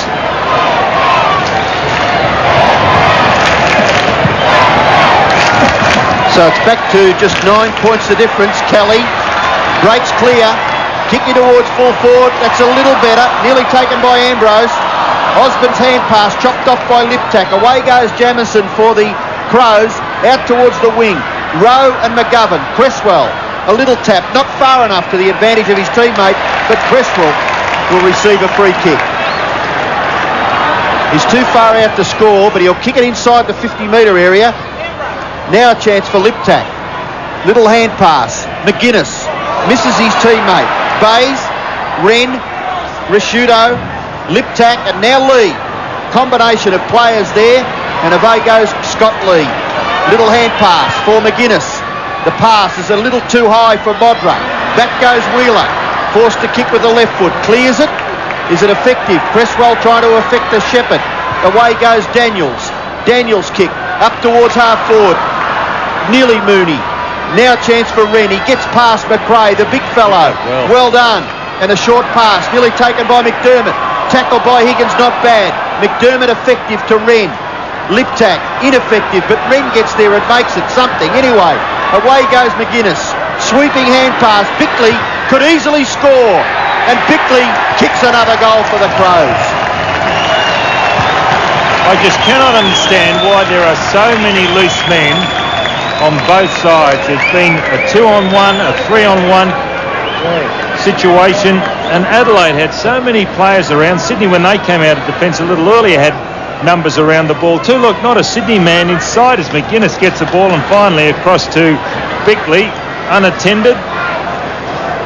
And that's his second goal, I think, Bickley. Yes, he has kicked two. 7 Sports scoreboard, Adelaide 6-7 to 4-4. Bickley with a couple of goals for the Crow, wins that handball to McDermott, to Jamison, who was held up well by Mooney. Wren went to ground. Kelly comes away. The captain should goal. Goes with a drop punt and misses again. Well, they've had some chances. They were kicking those last week in the third quarter. Sydney. Mike Willisey in the picture there, looking on. I'm sure they were all pretty pleased with last week's performance, but golly, they've had some chances. Kelly with 17 possessions, but 2 critical shots for goal in the dying seconds of this second quarter. Hart's high one. Wren is his target. We're under a half a minute remaining in the first half. A goal for Sydney would be very handy. McDermott holds it up. Little handball. Liptak runs away. His handball okay to McGuinness. Back towards Liptak. Well, lots of numbers there. Now Cresswell. Still Adelaide with a chance to Tregenza. Could Adelaide score the goal? To Smart. They need an effective touch here. Smart. Hodges underneath it with Holmes. Over the top. Modra. Time running out for Adelaide. Off the ground. Again off the ground by Hodges. Is it a behind? It is. A point to Adelaide. Right on siren time. And there goes the siren. So at half time, in what has been a dramatic first half, Adelaide at 6-8 to 4-5. Repeating that Maynard's out of business with a broken collarbone. Rodman's out of business with what could be a broken leg. Visca has an injured ankle. That man in the picture there. Adelaide down to 17. Sydney's had some chances, but at half time it's the Crows by 6-8 to 4-5.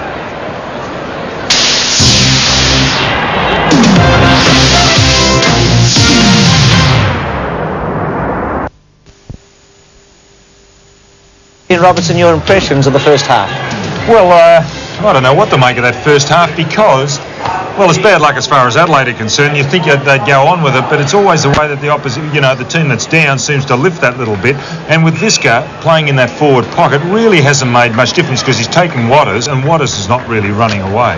Well, I think that I just made mention in the second quarter that if you've got a loose man, you've got to capitalise. So their accuracy with hand passing and foot passing has just got to be a little bit more emphatic.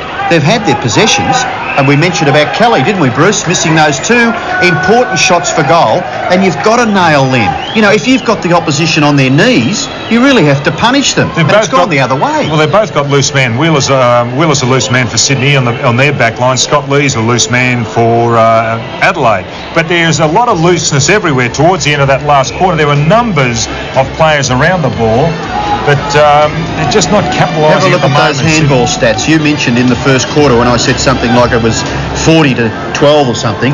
They're going for about another 180 handball game. So that's 60 and a quarter.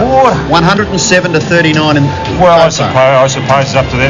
That obviously works for them, but I think the right number's around about 90 to 100. Sydney did that last week, and they have more disposals, Adelaide, than any other side in the competition. It's mainly done around midfield. And this man, well, yes, I was just going to say he does have a lot of handballs. You can see that he's had 13 already. Well, they've been effective though, haven't they? I mean, he's set up a couple of chances for them to kick goals. Really, and I'm not being critical of McDermott, yes, but how many are ineffective? Well, I wouldn't be critical because I think he's a very, very influential player, as is this man here for Sydney. The only thing I would criticise Paul Kelly for was those two misses, which you must capitalise on. They were streaming into an open goal, and he should have kicked 2 goals. He's an important player across the centre line for Sydney, and a little bit down tonight for Genza, but he is one of the fellows who does pick up a lot of possessions across midfield. Well, Mark Bayes has kicked 2 goals, which has been very good for him, and he's an excellent player. And I just think that each game you see Sydney play, they need this player to fire if they're going to be in the a very competitive unit. And adding a lot of mobility. And Bickley's 2 goals, I think they were the bonus of the night. But again, he's had 12 handballs. David Murphy was very good in the first quarter. A little quiet in the second term, but still has had 17 possessions so far in the game. Don Scott and Ian Robertson. Robbo mentioned earlier tonight that Dermot Brereton was injured in the early match. This is at the end of the game. You can see the pain that Dermot's in. He sat on the interchange bench for the whole of the second half. We believed he's pulled a hamstring, and Brereton reckoned his hip was all right tonight, but he sure doesn't look very good as he's leaving the Sydney Cricket Ground. Not good news there for the Hawthorn champion and for the Hawks supporters in Melbourne and all around Australia. Speaking of champions, Dougie Hawkins is a champion. Last Saturday at Footscray at the Western Oval, he joined the elite club of players who have played 300 games. Teddy Whitten, the only other Footscray player to achieve that. It was an emotional week. It overshadowed the actual match against Brisbane, as Drew Morfitt reports. They said he'd never make it. 300 games for a bloke who had the natural talent, but not always the hard discipline for professional sport. Football is, should Perth have a second team in the AFL? Well, so far the debate has been high on emotion, but pretty short on facts. Neil Pro has the story. I think it's a case of when rather than if. I'm sure it will occur. In the long term, we believe that football in Western Australia will benefit from having AFL games played here each week. The Eagles are going to win their first leg. The Eagles premiership galvanised WA almost as one, but the proposed second AFL team threatens to split the football community like never before. In Western Australia, we haven't got, I don't believe at this stage we have the population to look after 2 AFL sides. Why do we need a second AFL side in Perth? Well, generally we probably don't, but if there is going to be one, we believe it should be in Fremantle. I think it's inevitable there'll be a second team purely because the Vics don't like to see their trophy carried across the Nullarbor. I think that split Perth into 2 teams would be a disaster for Perth. That's Norton. Who else? Give him a touchdown! In the home of professional sport, the United States, only the Super Cities have more than one National League team in any sport. New York with its 16 million potential fans, and Los Angeles with more than 10 million. Takes the shot. Three-pointer. Huge cities of 5 million people like Philadelphia, Detroit and San Francisco have only one major football, baseball and basketball team. Perth has less than 1.5 million people, and Wildcats owner Kerry Stokes says the AFL should follow the American example and leave Perth a one-team town. Instead of us being against everybody else, half of us will be against ourselves. I just think that is a philosophy which won't develop the code to the best degree in Perth. Public opinion appears to be divided on whether we need a second AFL side. The Hatt report of 1991 remains the most comprehensive survey done so far. 39.4% of those questioned thought there should be a new club. 38.3% were against it. And a majority of nearly 42% did not believe a second side would improve the quality of AFL games in Perth. However, there was also a very strong body of opinion that suggested a second team would attract a different supporter base, certainly a different commercial base. So from that first of a couple of special reports we'll be presenting by Neil Poe in the coming weeks, City pretty much divided about whether they should have a second AFL team. A break, the second half after this.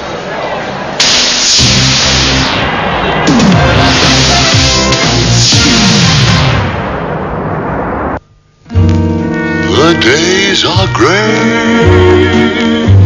the nights are long, so turn it on,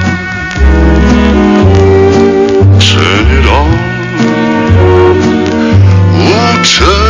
it on, show me what you've got, turn it on, 'cause when you're hot, you're hot.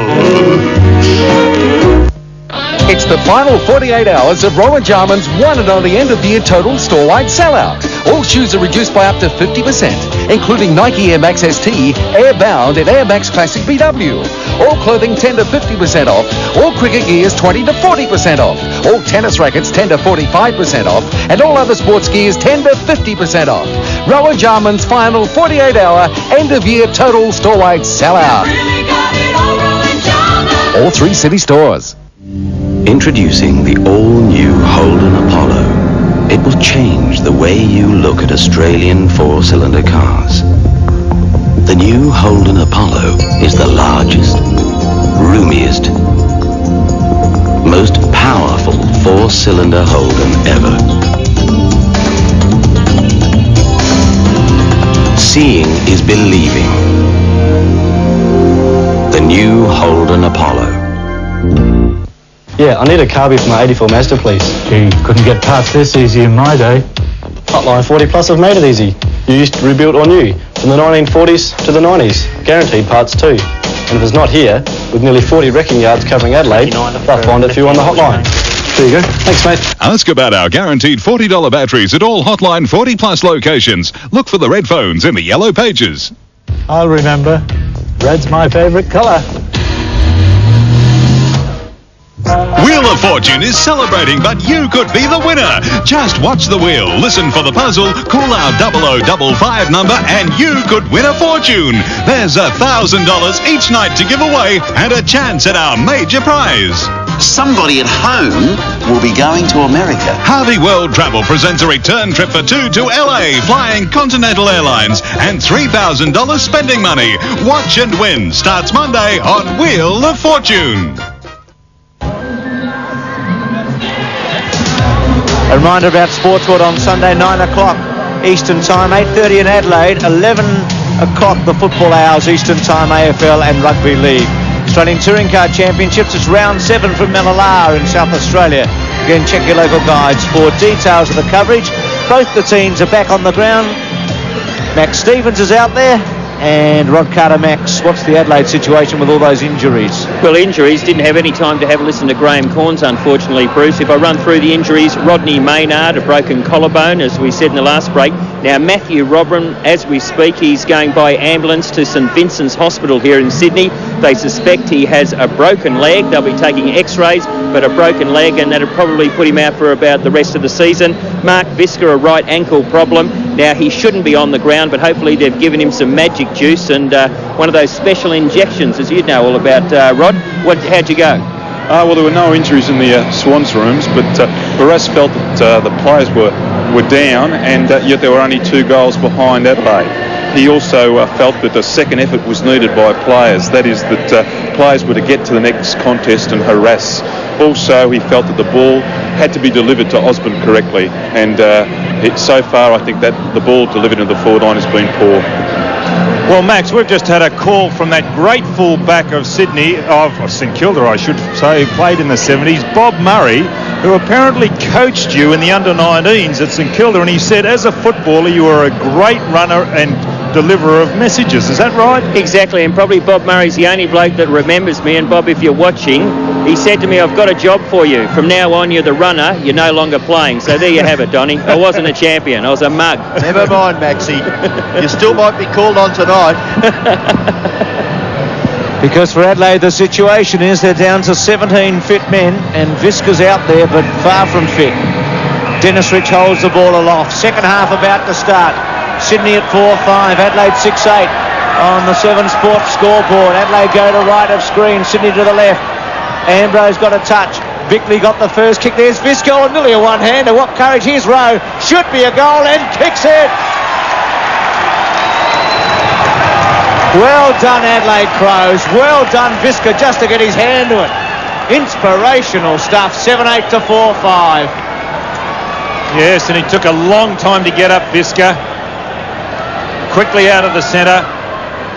There he is going to ground. Copped a high one too. But Higgins now, he's got Higgins, Visca, so he's taking a running player. There's Higgins off the half-back line. Well, again, Stephen Rowe, the goal kicker for Adelaide. He's an excellent player off the bench. Here's a chance for McDermott, but he's taken away by McRae. And he's been penalised, Dean McRae, for not moving the ball quickly enough. So Hodges will take the free kick. Hodges kick up towards full forward. Modra. Here's a chance for Rowe again. He'll get another one.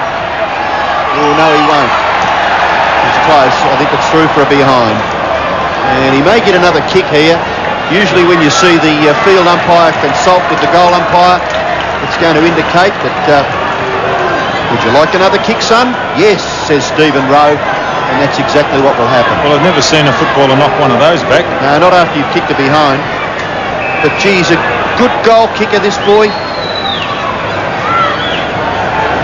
So the first kick misses. And his second kick is straight through the centre. So Rowe, after starting the game on the bench, has now kicked 3 goals from 7 kicks. Yes, and that was a good kick by Rowe. A great kick, because the angle would have been a problem. Oh, a little bit of byplay there. McGovern.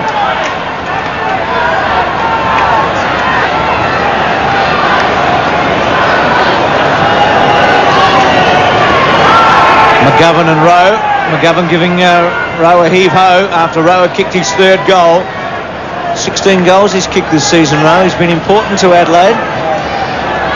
3 tonight. The way to answer that, Bruce, is just stop the guy from getting a kick. Wheeler now in the centre square for Sydney. There he is in the foreground. Adelaide with a big advantage. Oh, Murphy got a high one. He ran down on Bone. Will it be 50? Play on call. Bayes the target out wide. Ricciuto runs around in front of him. Bayes will sweep onto the left, then go back to the right, and he ran into the boundary umpire. Wobbly old kick. Hart, good hands. Great hands by Hart. Stretched them out and took a finger tipper from half back. Adelaide well and truly on top on the 7 Sports scoreboard at 8-8 to 4-5. McGuinness goes back to Ricciuto. The 18-year-old who swings a handball out to McDermott, who fell over, should go for holding the ball. Was lucky that time. Bone, Mooney went back towards Lawson.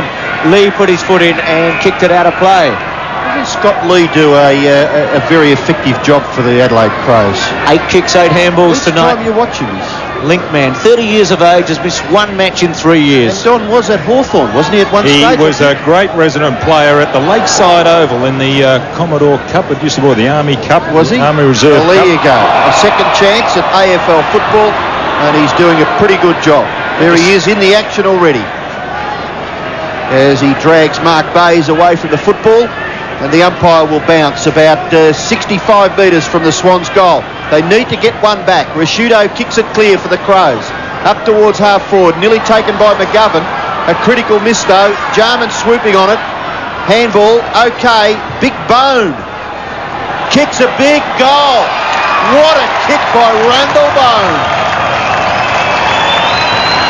That ball has to have travelled 60 metres. And it really wasn't a kick of timing. I mean, it was a mongrel punt kick off the boot. Here he is. Bone will run onto it. Now, but look, he holds that across his body. It wasn't a torpedo. And that was an enormous kick, a kick of power. Wait till he grows up. He's going to be a big fellow. How'd you like to feed him, Robbo? Oh, dear me. 9-8 to 4-5. Another infringement. Sydney get it this time. So the Swans in trouble now at 4-5 to 9-8. Adelaide have skipped away. Too slow. Come on, move it. Osborne a long way away from the action here. Ambrose's kick, good mark by McRae, right on 50. Looks like he's been 12 rounds with Riddick Bowe. Well, that's well done by Wren. Got back well all night, hasn't he? And out to Hart. Hart pinpoints it to Anderson. Adelaide going great guns at the moment. 9-8 to 4-5. Tregenza couldn't quite hang on. Ambrose put the tackle on. Scott Lee, one of Robbo's favourites tonight, to Jamison. Jamison centering kick. Good mark. Taken by Brunton. Gives it to Mooney. The handball to Murphy. Should kick it straight to McRae. Wheeler could go with him. McRae's away now. Goes to Osborne with a raking kick. A beauty. Right on his chest. That was better. Well, that man can deliver a ball. As I mentioned in the first quarter, you know, if he can get the ball a little more often, because he is, or has got a very, very high skill level, Dean McRae, playing centre wing. You'd back Aussie from here, wouldn't you? You'd be the one bloke in the Sydney team you'd back to kick a goal. Well, I need it. I don't want to put money on him. I'll have something with you, Don. Money changing hands. He'll kick from 47 metres. 10 last week here. I think you're a game man, Bruce, but anyway, let's see. One tonight. Osborne from 47. Drop punt. Not bad.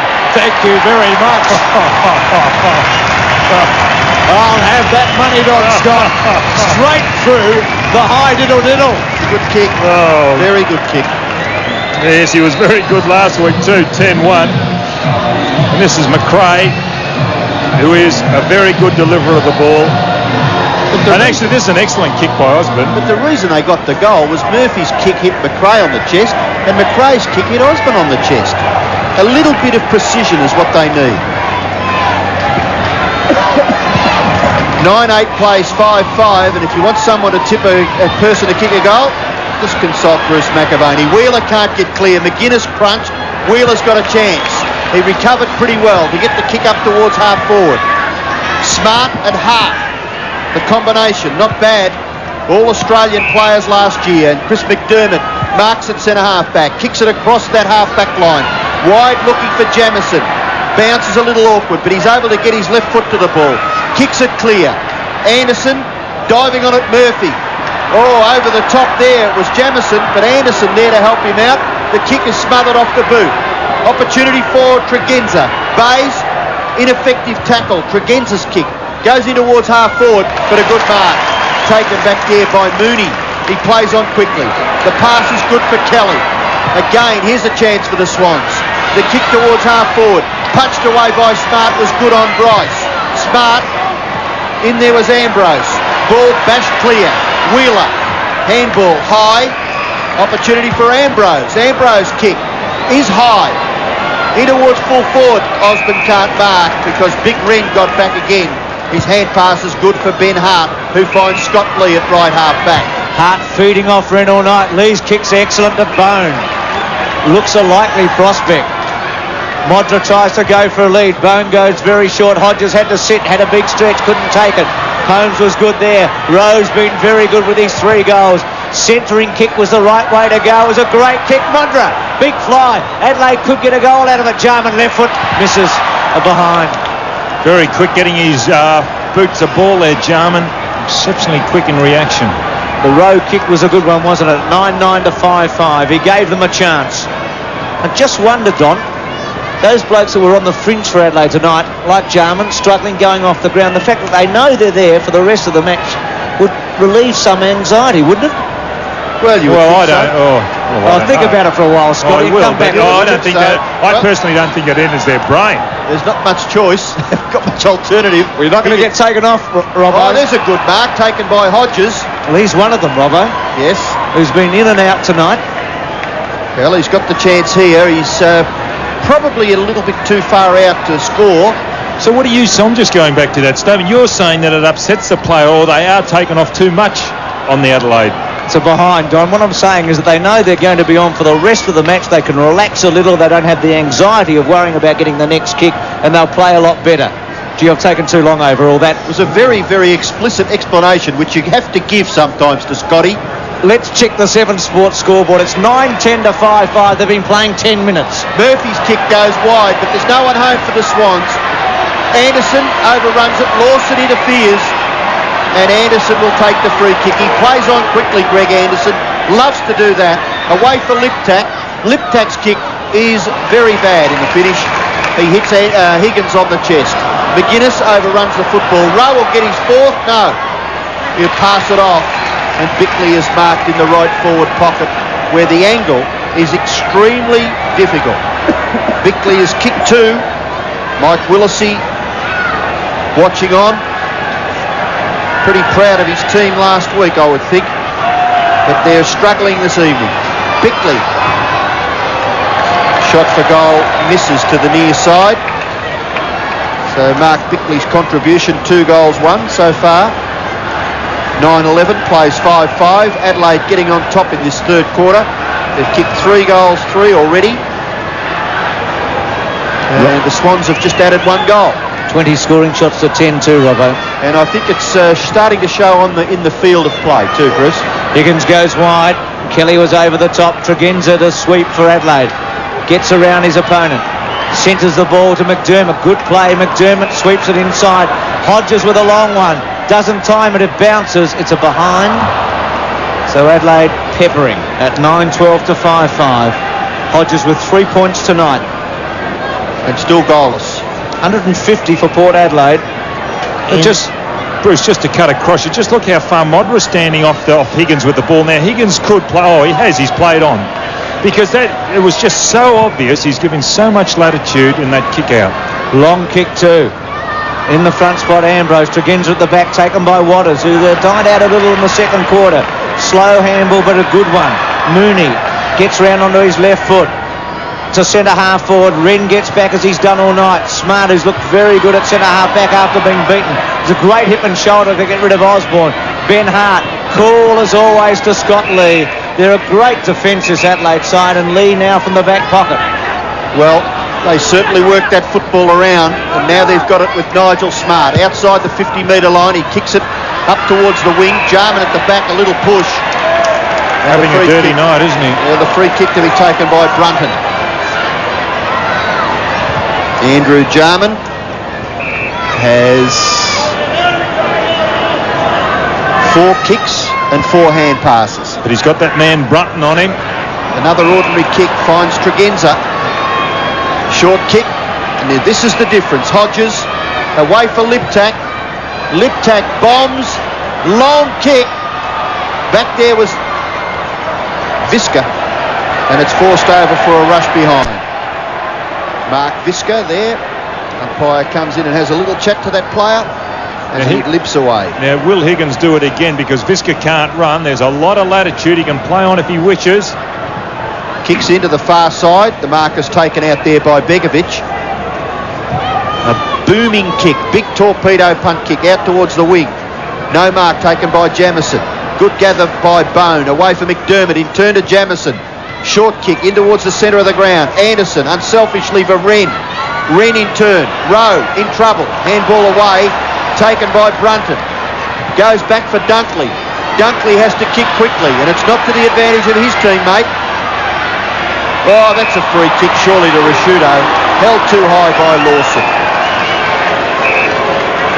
It's a good player, this young man, Rashudo. in his first season in Adelaide. Drop punt, Bone is his target with a bit of power, got rid of Mooney. It comes down towards Holmes.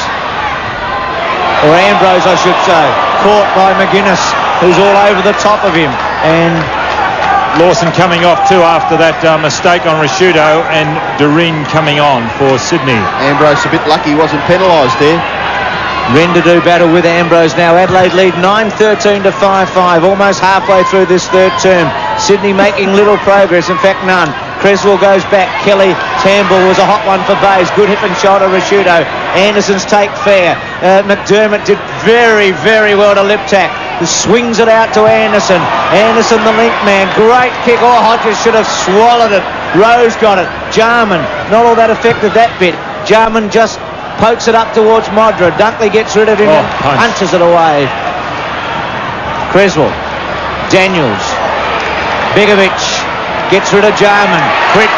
McGuinness to run him down. Begovic has kicked the half forward, and Lee, I'll let you call him, Robbo. Oh, he's played a terrific game again, Scott Lee. Handball for McDermott. Look at this man streaming down the ground. Nigel Smart might even bounce through. No, back there is Higgins for the Swans, and a good kick by that player. He finds Bays. Bays has got to go long.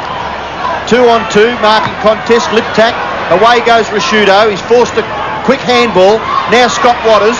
Handball over the top. Chance for Doreen, who's been very quiet. Liptak's tackle. Doreen didn't have the football. Oh! Surely, I don't believe it. Well, let's have another look. Well, he did have it in his possession. He did have it in his possession.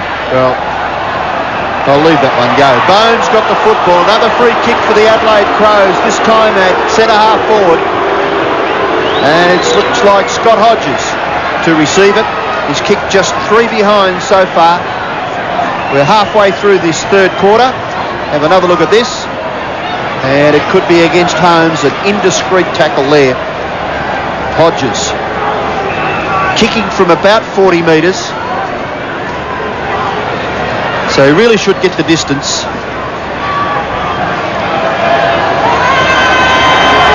Could this be the Crows' 10th goal? It's not a bad kick. It looks pretty good from here.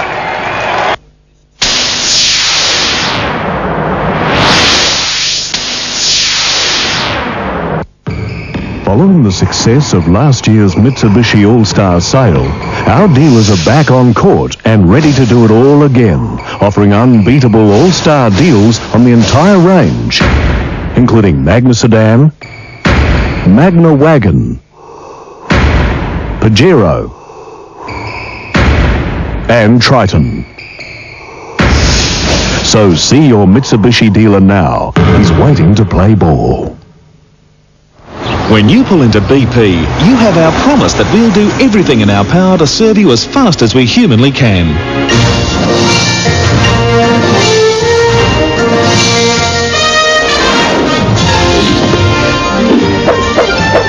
So after you pick up the pump, we'll make sure it's always clear and activated within seconds. It's a small thing, we know, but it's something that we take very seriously. BP, on the move.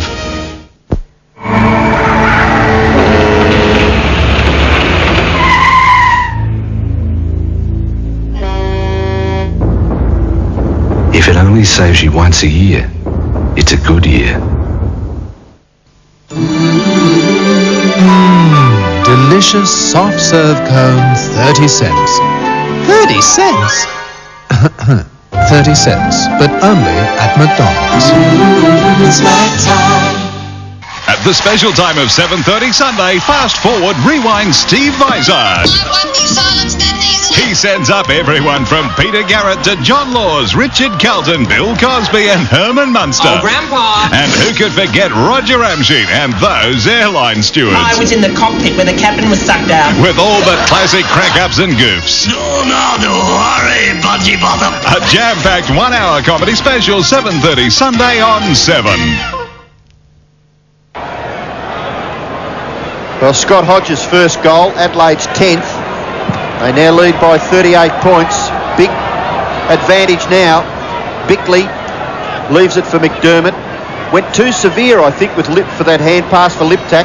In goes Bickley again. Still there to be won. Waters does well for Kelly. Kelly's little kick. No mark taken. But swooping on it is Dean McRae. And by his standards, that was an ordinary kick. That's out on the full.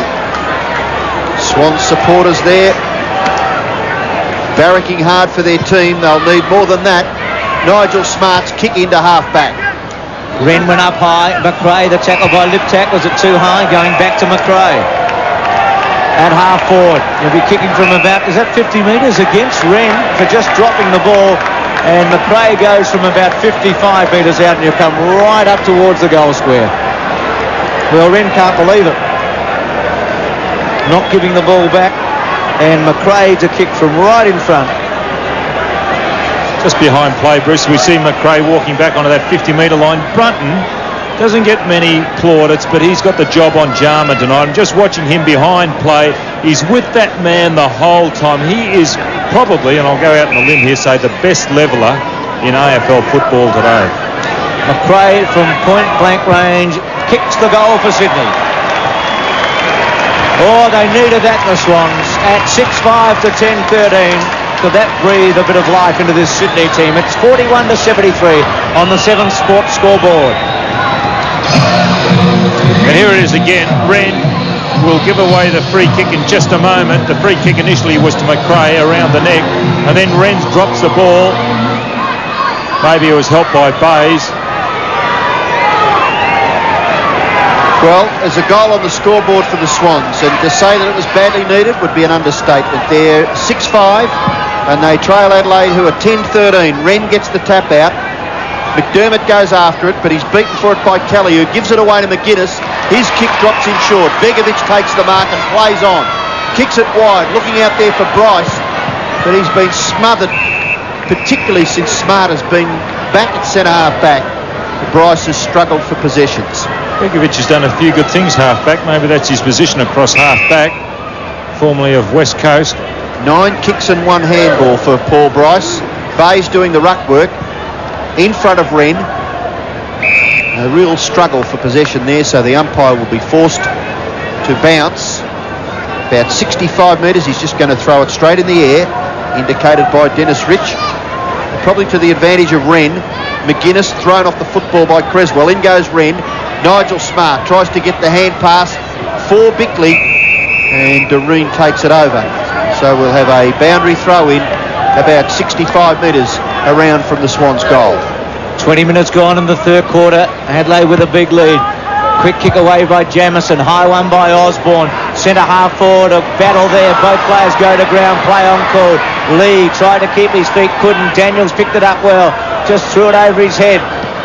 Waters to Brunton. A chip pass to McRae. Running hard. Can't quite make it. And again, you've got to be precise when you're going into the forward line. I think if you're in the clear, like he was then. In civvies, Rodney Maynard with Brian Sando on his left, the doctor. Australian Olympic doctor. He's in Barcelona last year. Now Wren in the front spot.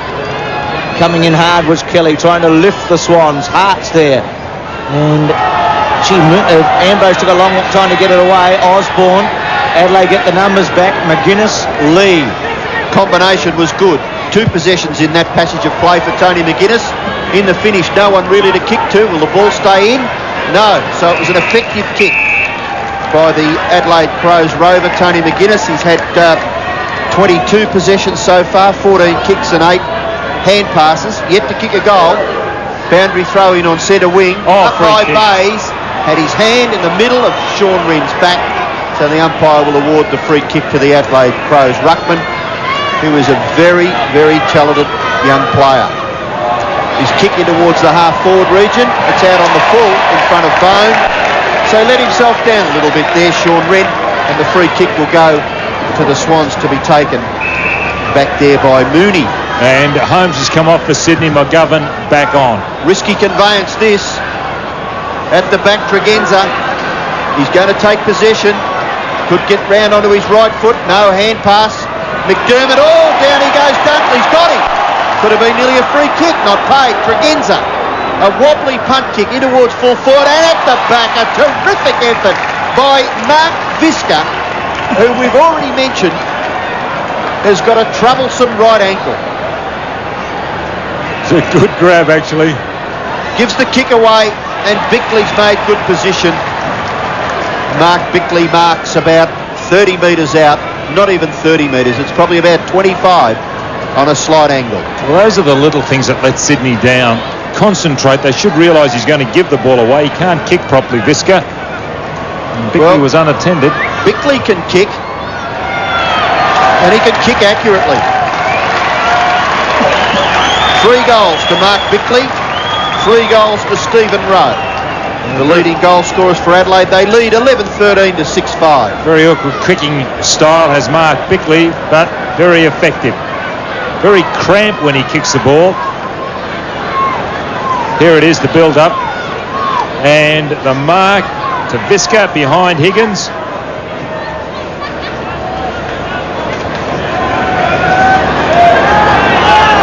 Bickley with 3, Rowe with 3, the 7 Sports scoreboard, 11-13, 79 Adelaide, 6-5, 41 Sydney.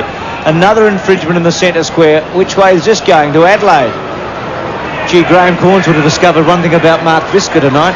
He's got a player of great character, hasn't he? My word. Hasn't he done a job? On one leg, McGuinness, drop punt, going to ground Modra. It hasn't been his night after a couple of early goals. Dunkley takes the mark. Modra with 3 goals in his 2 games coming in. Slightly off the boil after a sensational season so far. He'll come back. Daniels, Begovic sweeps it out to Bryce. Stops, steadies, goes with a drop punt to centre wing. Liptak and Waters together. Waters did a good job. Unfortunately, didn't get a free kick. He might have been a bit stiff. I think there was one there. For a lot of I thought he used his body. Decisions all night. That was certainly a chance for that fellow. He certainly used his body well. Here's Waters in front of Liptak. What do you reckon at home? Free kick to Waters or not? Wren in the front spot. Gets the punch away. It was a palm more than a punch, I guess. Here's Smart. Handball. McGuinness run out of play by Creswell, who just gave Tony another little one and gets a pat on the backside. McGuinness picks himself up. Up to 15-8 now, Tony McGuinness. He's a hard man to cover, isn't he? Gives Creswell one, and Creswell goes back at him. Wren gets the tap. Jarman back to McGuinness. McGuinness goes with a long one. Modra out of position. Visca can't get... Oh, gee, Dunkley probably didn't know, but they had the numbers. They had Dunkley and Higgins versus Visca talking. Higgins. Let him know. Take the mark. Well, obviously a lack of talking there by Leon Higgins, because number 6 for the Swans, Andrew Dunkley, could have nearly taken that mark. Up high was Hodges. Now a chance there for McDermott. His snapshot, gee, it bounces close. Hit the post in the finish. So Chris McDermott's first score for the night is that behind. There's Darren Holmes on the bench for the Swans. The kick-in goes to the... But where's it going to go now? Have a look. Adelaide have got them everywhere. Players everywhere. Begovic in short. Too short. Bickley, no. Well done there by Brunton. Handball now, Higgins. Combination. Daniels. Doreen. Could have nearly been run down. Andrew Jarman probably not chasing as hard as he could, but they're left down again with their disposal. Scott Lee picks it off across that full-back position. Jamison. Long hand pass. Rowe. He's on the wing. He's kicking towards the right forward pocket. Well done by Modra.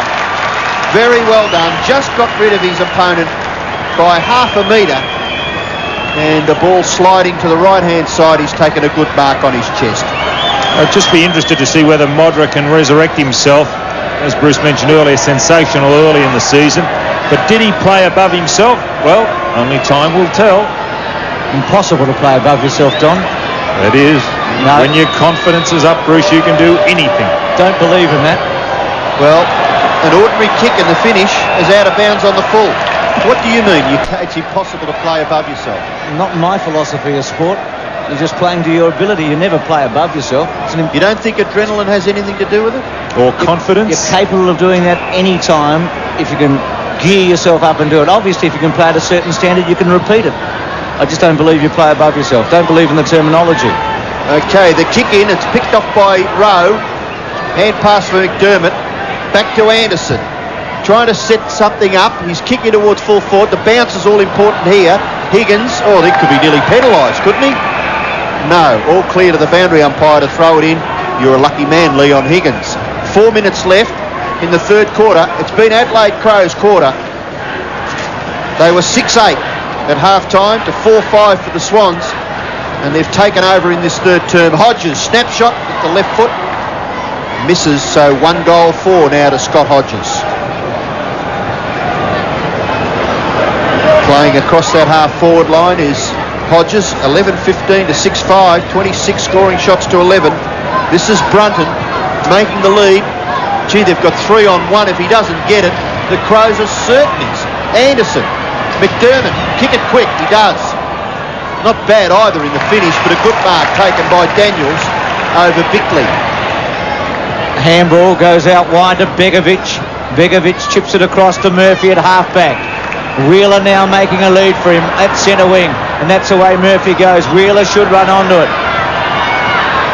Gets the bounce. McGuinness grabs him and takes him over the line and out of play. A little smile between the two. Wouldn't you like to have an odometer on Tony McGuinness? He must cover some territory in a game of footy. Those little legs of his, they run fast, they run a long way. Went through Smart there. Bickley tried to hold it up. Daniels grabbed him. Smart's in there. Also Jarman for a moment. Bays. And it will be a ball up. Daniels over the top. 11-15, 6-5. Late in the third quarter. Less than 3 minutes remaining. Wren summons himself for another effort. Gets the tap away. Here's Waters. Round the body. Back to half forward. Hart got in there. It was a good bit of play. Osborne might try and go off the ground. He doesn't. Oh, well played by Lee. He's been terrific tonight. Jamison's kick. Hodges. Hodges getting better as the match goes on. Modra, well done. It was a floater, but Modra was always in the box seat.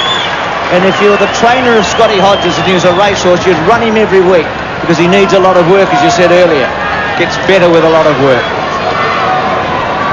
There is the pass, or could it be a pass? Plenty of room in which Modra can lead. I'd give him credit for the pass. I think he had a bit of a look. 2 tonight for Modra. Kicks from 48 metres. That's a beauty. It's a goal. 3 to Modra. And put away the glasses now. Adelaide are home. They're 12-15 on the 7 Sports scoreboard. 87 to Sydney 6-5, 41. Well, the delivery into the forward line can also be aided by the fact that maybe your forwards have got a little bit of leg speed, and Sydney forwards really haven't got the leg speed that the Adelaide forwards have. And Modra getting away from Dunkley. Well, Tony Modra now level with Gary Ablett. 72 goals they've kicked. Kicking towards the full forward line. Dunkley, well done, backed himself and took the footy away, but the kick was ordinary. He was looking for Dean McRae, but he found Andrew Jarman. Handball away for Jamison, who's very talented off either side. This left foot kick is pretty good, but Wheeler gets back, knocks the ball away from Hodges, goes after it again. Awkward bounce, but he makes it pretty good, Sanford Wheeler, and eventually the kick is good too to David Murphy on centre wing. Player in the centre of the ground has to get it. Daniels dispossessed, away they go again. Tregenza bombs away in towards the centre half forward position, taken by Rowe, held by the leg, goes after it again, can't control it. Mooney, handball clear. In trouble out there was Brunton, out goes Hodges, handball wide, Murphy tackled by McGuinness, ball spills free, Liptak couldn't control it. In comes Kelly for the Swans, away for Brunton, one of Don Scott's favourite players, and Brunton kicks it in towards full foot. Gee, he's got a million to contend with back there, Ambrose. He can't get the ball clear, and eventually he's penalised for not moving it on, and by gee, it's a tough decision, that one. The free kick will go to Rashudo. He's in that left back pocket. He kicks it clear towards the wing. No mark taken out there. Back goes Mooney, and Bone is there for Adelaide. The ball forced over for a throw. I think it's about time Sydney made a change in the ruck. Brought Bryce onto the ball. Did well last week. Bays to centre half forward. 13 scoring shots Adelaide to 2 Sydney in this quarter. And dominated the play. Wren, now Murphy, who's had a lot of possessions for the Swans. As the siren sounds at three-quarter time, Hart taking the mark, and Adelaide in a commanding position. They lead on the 7 Sports scoreboard at 12-15-87 to Sydney 6-5-41.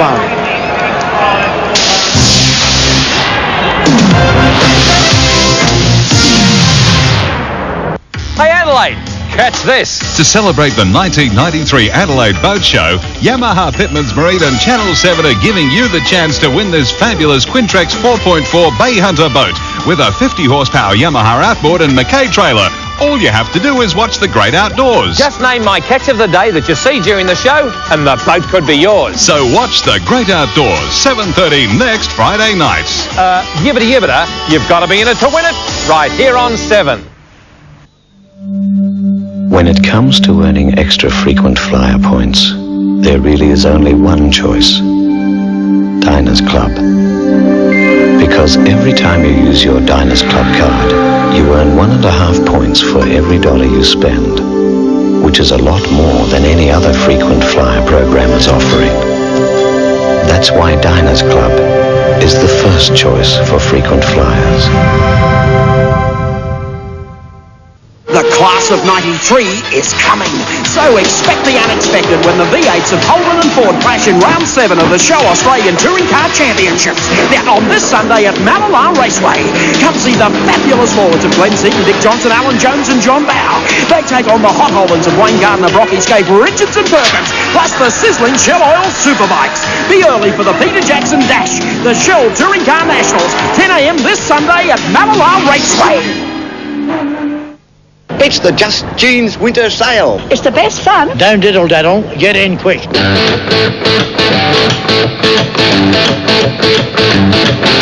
It's fantastic.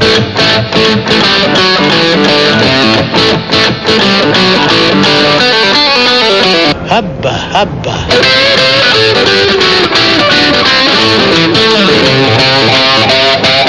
Is this heaven? I like their friendliness, their service, their attitude, everything. If you want security, I say go and talk to the Patrick Whelan people. People over 55, talking about the people at Patrick Whelan Investments. They're not yesterday's people, they're today's people, and they plan for your future. They don't take risks with your money. Patrick Whelan Investments, independent investment advice for people over 55. They are excellent people. Patrick Whelan Investments. You're looking at the 7 Sports scoreboard. It shows Adelaide by 46 points at three-quarter time. 12-15 to 6-5. Today's game is part of the Carlton and United Breweries 1993 AFL Premiership season. Couple of tremendous international events coming up. The Davis Cup, the quarter-final, Italy, Australia on the red clay in Florence, July 16, 17, 18. Check your guides for times there. Followed shortly after by the World Athletic Championships out of Germany in Stuttgart. Again, August 14 to 22. Check your local guides for details. Max Stevens has been having a snoop on Graham Corns. Rod Carter has been having a little snoop on Ron Barassi. Max. Well, Bruce, Graham Corns telling the Crows he wants them to finish off and finish off correctly. A big problem with Adelaide over the last year has been that they get in front, they stay in front, but they don't bury sides, and that's what Corns wants done tonight here at the SCG. And you've got to take your hat off to Mark Visca. Corns very aware of that situation, grabbing him aside there and just telling him what a great job he's doing on one leg, and also some special instructions for Tony Modra. The key words there, just grind Sydney into the ground, and I reckon, Rod, that Graham Corns would have to be pretty happy with the free kick situation. I think I'd be pretty happy with the free kick situation if I was supporting the Crows. Barras, very upset, very, very upset. He said that was the worst quarter of football he had seen of the Swans since he has been here. He thought that they were going too short and their disposal was quite ordinary. He picked out a few players, and I'll just leave it at that, I think. Well, Ron's saying it's the worst quarter. Remember, Brisbane kicked 10-0 and then 19-0 at half-time, and he was coaching that day. It must have been pretty bad. Graham Corns going off. Well, the third quarter stats indicating that Adelaide completely dominated that third term, and well, it showed on the scoreboard. They kicked 6-7 to just 2 goals from the Swans, and Don, I think we've been pretty critical of their disposal, even some of their hand passes which aren't accurate, but more particularly their foot passing, which misses the target by, well, sometimes many metres. Yes, and being a forward at Sydney, it'd be very, very difficult to time your lead, because you wouldn't really know where the ball is going to go, because you'd have to wait for the guy further up the ground to make the move, then you would make the move as a forward. The forwards in good sides nowadays are on the move before their teammate further down the ground has got the ball, and they anticipate where they're going, and they know that they can lead there with confidence because they're going to get hit with the ball. But you can't do it here in Sydney because the disposal's just too poor around midfield. I think that player putting his tracksuit on there, Begovic, he'd be getting a bit giddy, Bruce, on and off that bench. Quite a few times tonight, lost count. Wren wins the tap. Start of the final term at the SCG. Bickley's kick. Hodges runs onto it. Couldn't take it. Jarman put his hands on Wheeler. McGuinness caught holding it. Oh, red hot. But we saw a pretty tough one on Doreen from memory in that third quarter. Here's Brunton wide to Bryce. Can Sydney respond to Ron Barassi's urgings at three-quarter time? Bryce to Osborne. And a great mark. I was thinking what a difference a week can make in footy. 10 goals for Osborne last week. Sydney's sensational third term last week compared with their pitiful one this week. Good That's mark. how he got his mark earlier, just pushing hard away from the action. Richard Osborne. Well, he kicked one great goal, Don, as you'll remember, in the third quarter. So I'm not going against him here, Bruce. It's a bit further out. It's a very, very, very good kick. What a goal! Oh, that's a great goal by Richard Osborne.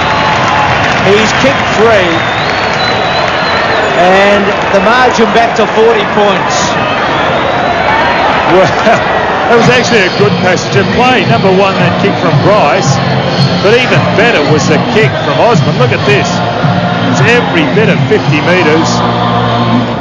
Magnificent. And a beautiful run in there by Richard Osborne, which gave him all the momentum he needed to get that distance.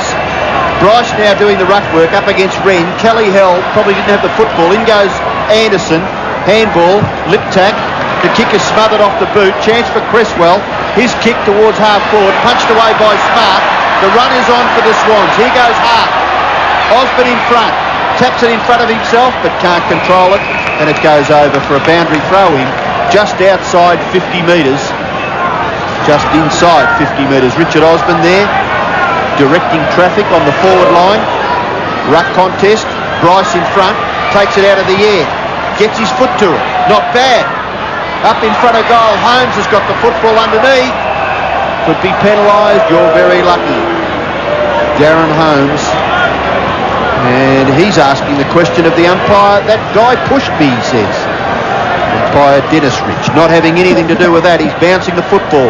Wren towards the boundary line. Watters. Chance for Cresswell. Kick rebounds over the boundary line off the Adelaide Crows players' hands. So it'll be a throw in about 35 to 40 metres around from the Swans' goal. They've got a chance to kick another one, putting a little bit of respectability onto the scoreboard. Here's Kelly. Gets past Nigel Smart, gets past Wren, and Kelly kicks for goal and kicks across the face through for his third behind of the evening. And Bryce doing a better job than Bays in the ruck. Doing a good job, actually, Bryce. Did a good job for North Melbourne in the ruck too. He and Hepburn combining a few years ago. McRae smothers the Rashuto kick. A chance again for Sydney. Oh, here's a go. Lawson should take it. He does. Nearly dropped it. A late Swans rally. That'll warm their hands up, Bruce. They've got something to clap about now. Well, they didn't have much to clap about in the third quarter. It was a terrible quarter. Yep. Only had 2 scoring shots. This is their second or third scoring shot now in the last quarter. Lawson goes and kicks it. Sydney coming back. Closing the margin on Adelaide. 8-6 to 12-15. And here's the mark for Lawson. Watch this. Nearly spills it. Not a confident mark. There. Nearly bounced off the chest. Hasn't had many kicks tonight. Just the one for goal.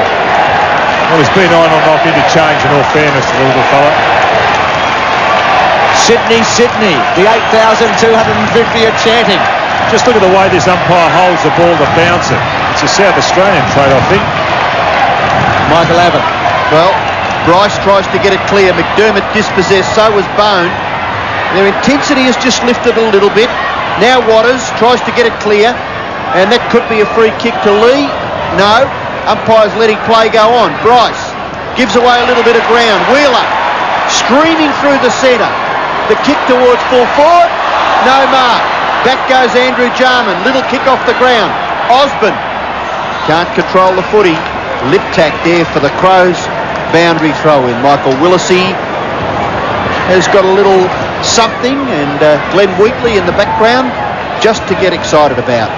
Up goes Wren. Lawson can't break clear. Jamieson in there appealing for the free kick. Not forthcoming. The umpire will bounce. It's about 40 metres around from the Swans' goal.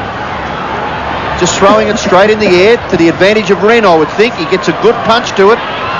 Lee dragged down by Daniels. Didn't have the footy. So the free kick will go back to Scott Lee at right half back. 25 possessions for Lee. Been playing over 5.5 minutes in the final term from half back. Adelaide lead 12-15 to 8-6. Sydney's kicked the 2 goals in the final term. Anderson, the flyer, out of play on centre wing. Wheeler a better player across half-back. They had him on the ball in the third quarter, Sydney, and really he wasn't of much use, but across half-back, that's where he's doing, and I hope Sydney have learned from that because he's certainly a driving force in that position. 46 points, whittled down to 33. Hodges went for the fly. A quick kick by McGovern. Thumped away by Jamieson. Good take by Anderson. The handball was a correct one. Gave Liptak a chance running onto it. Bouncing, goes back to Tregenza. Tregenza can steady. Oh, shocking. Kick might come off. McDermott takes the mark. The captain running onto it. Off the side of Tregenza's boot. McDermott in the right spot at the right time and taking the mark. Good speed here by Liptak. Murphy couldn't run him down. Tregenza all the time in the world, but how often do you see that when you've got plenty of time? Usually make a muck of things, and Tregenza did, but McDermott didn't. And kicks the goal. McDermott's goal. His first for the night. And Adelaide get one of the 2 back and get their lead out again to 13-15 to 8-6. Well, he does get a lot of possessions, the captain. He's about number 5 in the AFL as far as disposals are concerned. He averages about 28 a game. He's at 32 tonight. 15 to 16 handballs a game. Not too many kicks.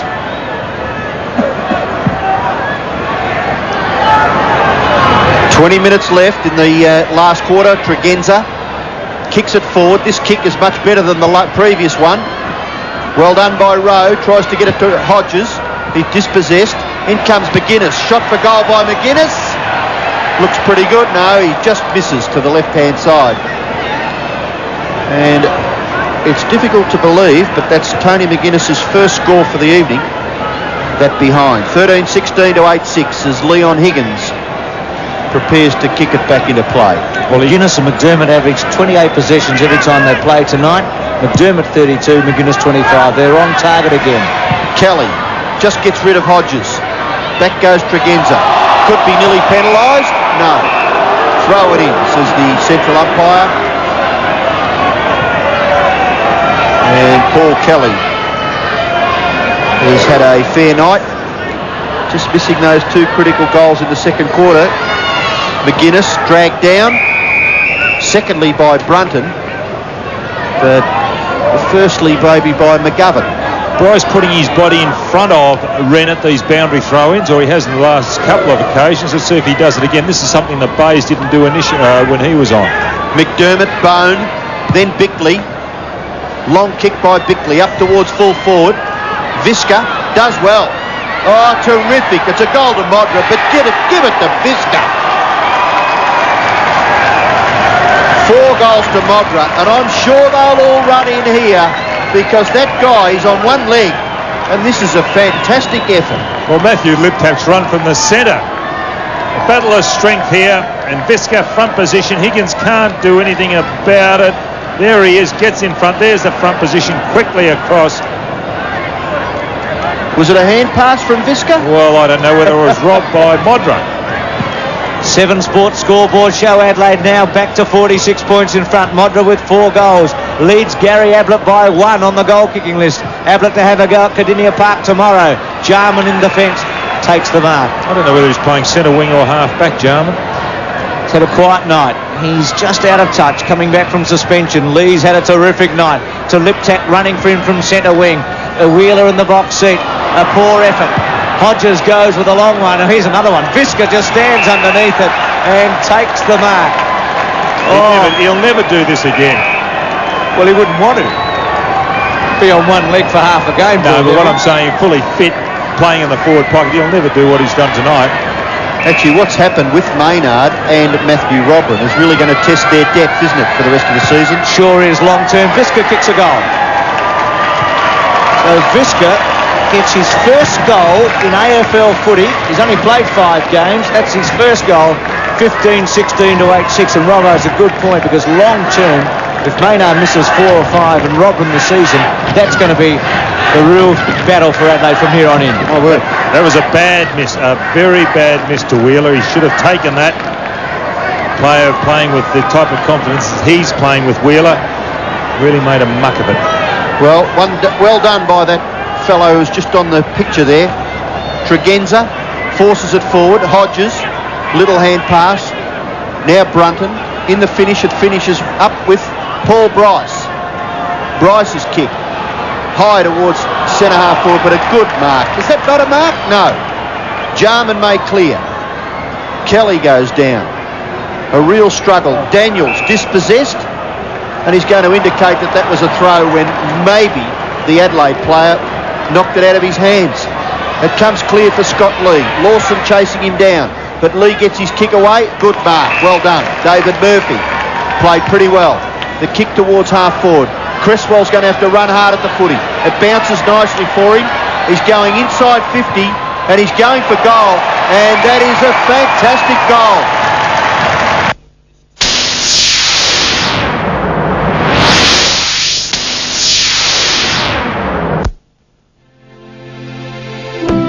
Everyone knows where the world's most famous French fries come from. The finest whole potatoes, of course, at McDonald's. The international version of Magna is making a big noise overseas. One reason is that it has a great V6 engine. Now Mitsubishi is proud to introduce the Magna V6 to Australia. Luxurious, refined, and with all the power you need.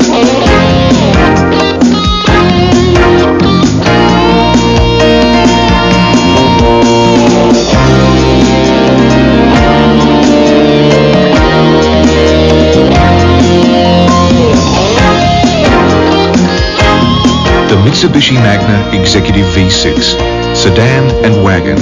A welcome addition to the Magna range. I run a small accountancy business, giving advice to other small businesses. Things like choosing a phone company. There's a big difference between them, and it's not price. Only Telecom provides every service a business needs. Commander systems, long distance, local calls. Why would you bother using anyone else? Oh, is that rain? Good advice, call me. Telecom. We're talking every service a business needs. Did you solve one of the most thrilling mysteries ever made? Now Helen Mirren is back in her award-winning role. Our prime suspect has to be whoever was living here when she was buried. What they found at the bottom of the garden are the pieces to a grisly puzzle. She had the most beautiful skull I've ever seen. Now the challenge is yours. I buried her so deep you never found her again. I want evidence. We're all guilty. I want corroboration. I want to solve this case. Prime Suspect 2, Sunday on 7. Cresswell, the goal scorer for the Swans. 2 goals to Bays, 2 goals to Cresswell, and 3 goals to Osborne. 9-6 to 15-16. Modrover runs it, but Dunkley does it. Doreen, an awkward hand pass back for Dunkley. Doreen goes after it again, gives away a bit of ground.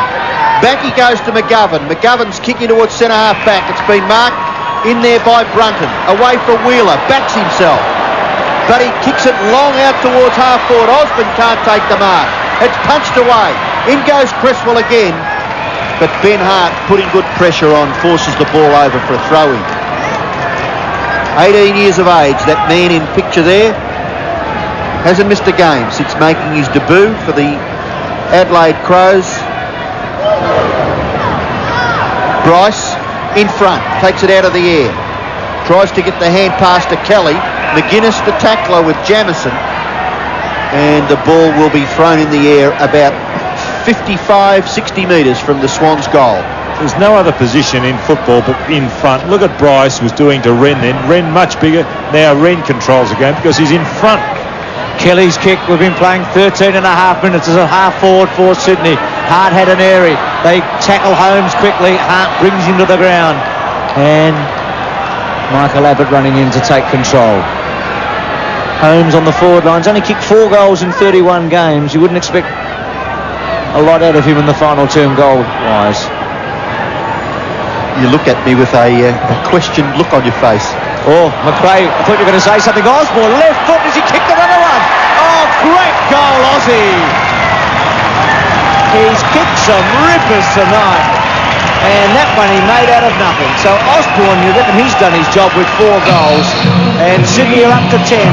10-6 to 15-16. Big leap, a great leap by McRae. But just the same, he's kicked 4 goals. But I would say he's been beaten tonight by Ben Hart. He's done a terrific job, Ben Hart. He concentrates very well. The athleticism of McRae, he's got it all. 14 and a half minutes left. 10-6 to 15-16, so they're making a bit of a go of it. Here's a chance for Doreen, gathers it nicely. Back he goes to McGovern. McGovern's kick wide, and a good mark taken by Lee out in front of Daniels. Coming up for his 14th kick. Out wide, looking for Bone. Too strong, too tall for McGovern. And big Randall Bone. Kicking towards full forward. Modra can't take the mark. In trouble back there was Brunton. Snapshot for goal is Hodges. A great kick by Hodges. 2 goals to Scott Hodges, and Adelaide answer so quickly. 16-16 to 10-6. Playing a centre-half forward is Scott Hodges. 2 goals for. Smart lead by Modra. The pack splits. Ball across the body. His second. Leading goal kicker for Adelaide. He's had 13 kicks and 5 hand passes. So not bad. Kicked 2-4. Leading goal kicker last year. Jamison the year before. Modra will be this year. 10-6, 16-16. That's the 7 Sports scoreboard at the SCG. Into the last half of the final term. Waters' handball to Brunton. Brunton's handball to Doreen. To Bryce. To Mooney in the centre square. And sells one on Lee and goes to full forward. Rashuto was there. Looked as if he got interfered with and will get a free kick. Bit late with the whistle. Again, another ordinary kick into the forward line. Goes wide out to Scott Lee. How many times tonight has Lee taken a mark unopposed? A short one into Tregenza. Adelaide building should go straight on to Rowe. Rowe's got a paddock in front of him. Rowe with a drop punt. Modra the target. Dunkley, Modra went to ground, play on is called. Dunkley with a shocking looking kick. That's his normal foot, the left footer. Just turnover. Anderson to Smart, to Bickley, who's kicked 3 and now has kicked 4. Well, Dunkley shouldn't be pleased with that one. Well, it's amazing where they come from, isn't it? If you kick it poorly, turnovers, and it results in a goal. No wonder they changed his left foot to his right foot to try and improve his kicking, because that was a shocker. I don't think it make much difference which foot he kicked with. He's just an awkward. He does kick it very, very awkwardly, doesn't he? Bickley, the goal scorer, he's kicked 4.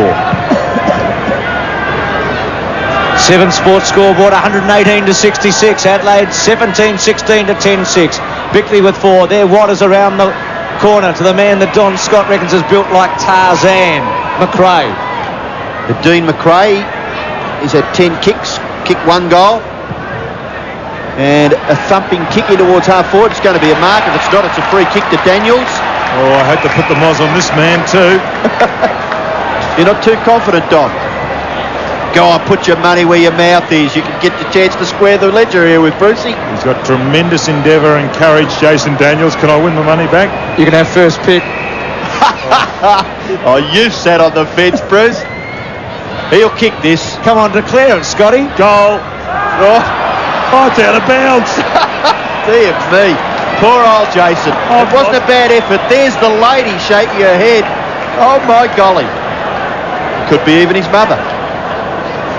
Oh, well, Dunkley at one end and Daniels at the other.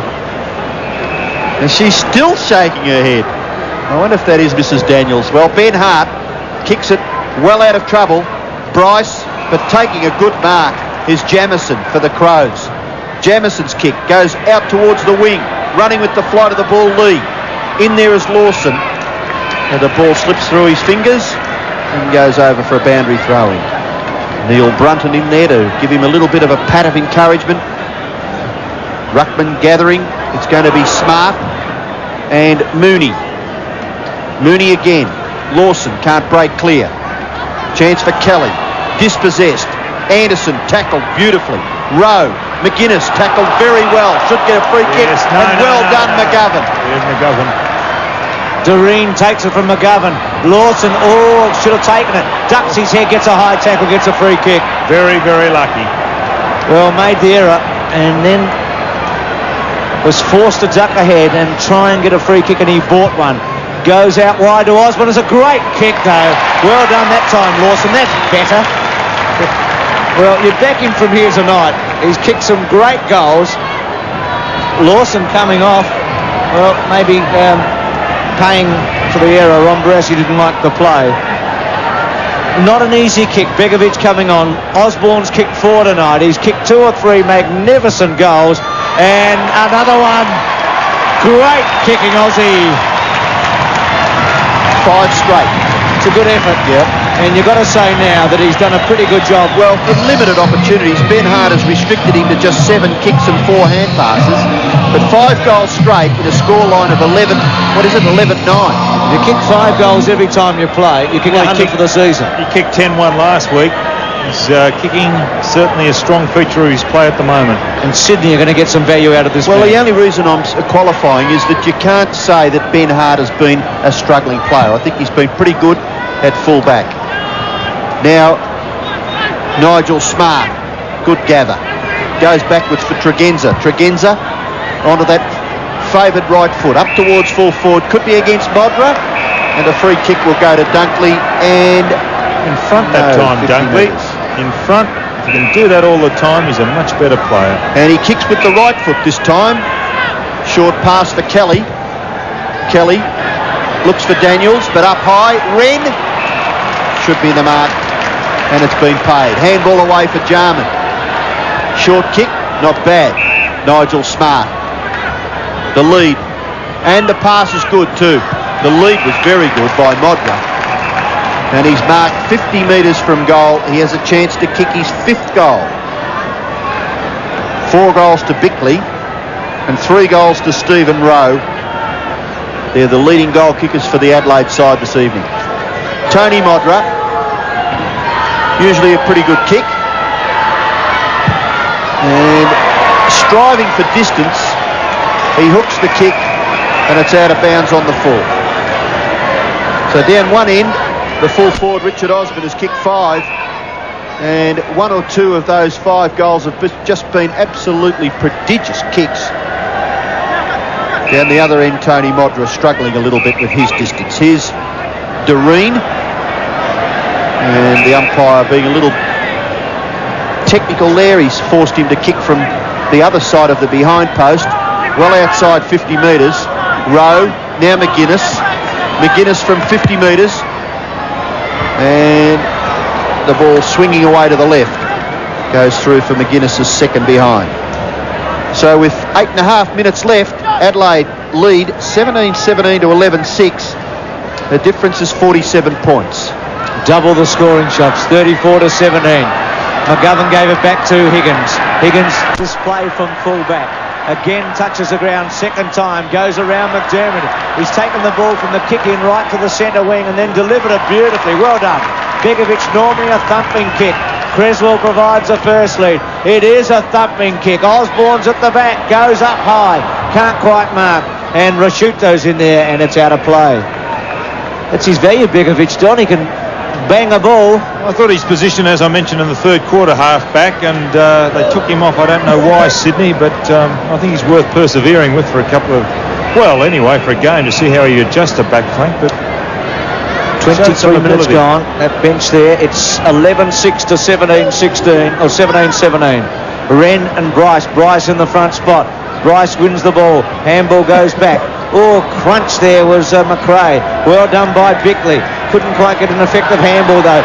Kelly, who's kicked 3 points tonight. Can he make it 1-3? Hart's there. It's gone through touch. Well played, Hart. A good effort.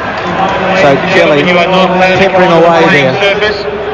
Please keep off the field. Good work by Begovic there in that passage of play as Ben Hart kicks it back in, and the mark is taken by Liptak. Liptak goes further afield for Bickley. He's got a few posies tonight too. Kickers in short. The mark is taken by Doreen. He kicks quickly, looks for Murphy and finds that player. Murphy, the pass out, gave Osborne a chance, but Ben Hart was up to it. Chance for Creswell. His high kick to the front of the goal square. Punched away, back into that pocket area where Ben Hart mops up beautifully. Ordinary kick though, broken down. Begovic across his body. And Begovic... He didn't even look at the goals then. Has scored a behind. Did not even look at the goals when he kicked that. Anthony Begovic played with Claremont, had a run with the West Coast Eagles, and now with the Sydney Swans. Didn't play AFL footy for 2 years before this one. Really made a tough job out of something that was pretty simple in the end. Just had to straighten the body and kick a goal. Went round the body. Straight down the centre, Jamison. Bryce takes the mark in the centre square. Sydney at 11-8, peppering away, but Adelaide with this game won at 17-17. Quick, move it down. Osborne's lead now. Hard at the back. Aussie in the front spot. Waters. Osborne overran it. Tregenza's little handball didn't have much on it. Bickley had to put his body over it. Tregenza hung on to it forever, holding the footy. Murphy's got him. What's Murphy had? 18-8. It's been pretty good work. Well, for a man who looked as though he was struggling a little while ago, he's done a very good job, David Murphy. To Waters. Slightly quieter match from him tonight. 23rd possession. Wren's there. Oh, big fly. Using Wren's back was McRae. Here's McGuinness. McRae runs at him hard. McGuinness accelerates away. Kicks it out to centre wing.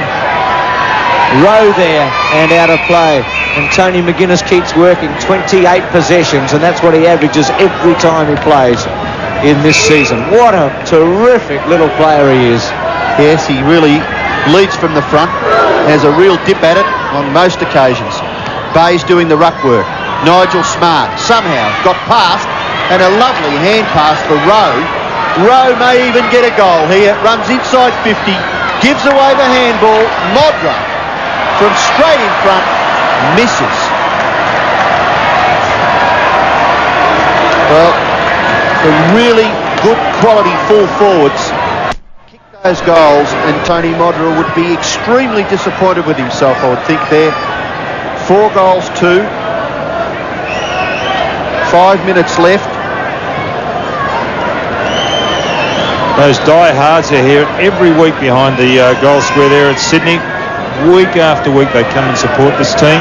It's an example of playing below yourself. Modra there, straight in front of missing. Well, you're leading us into something, Bruce, but we're not taking the bait.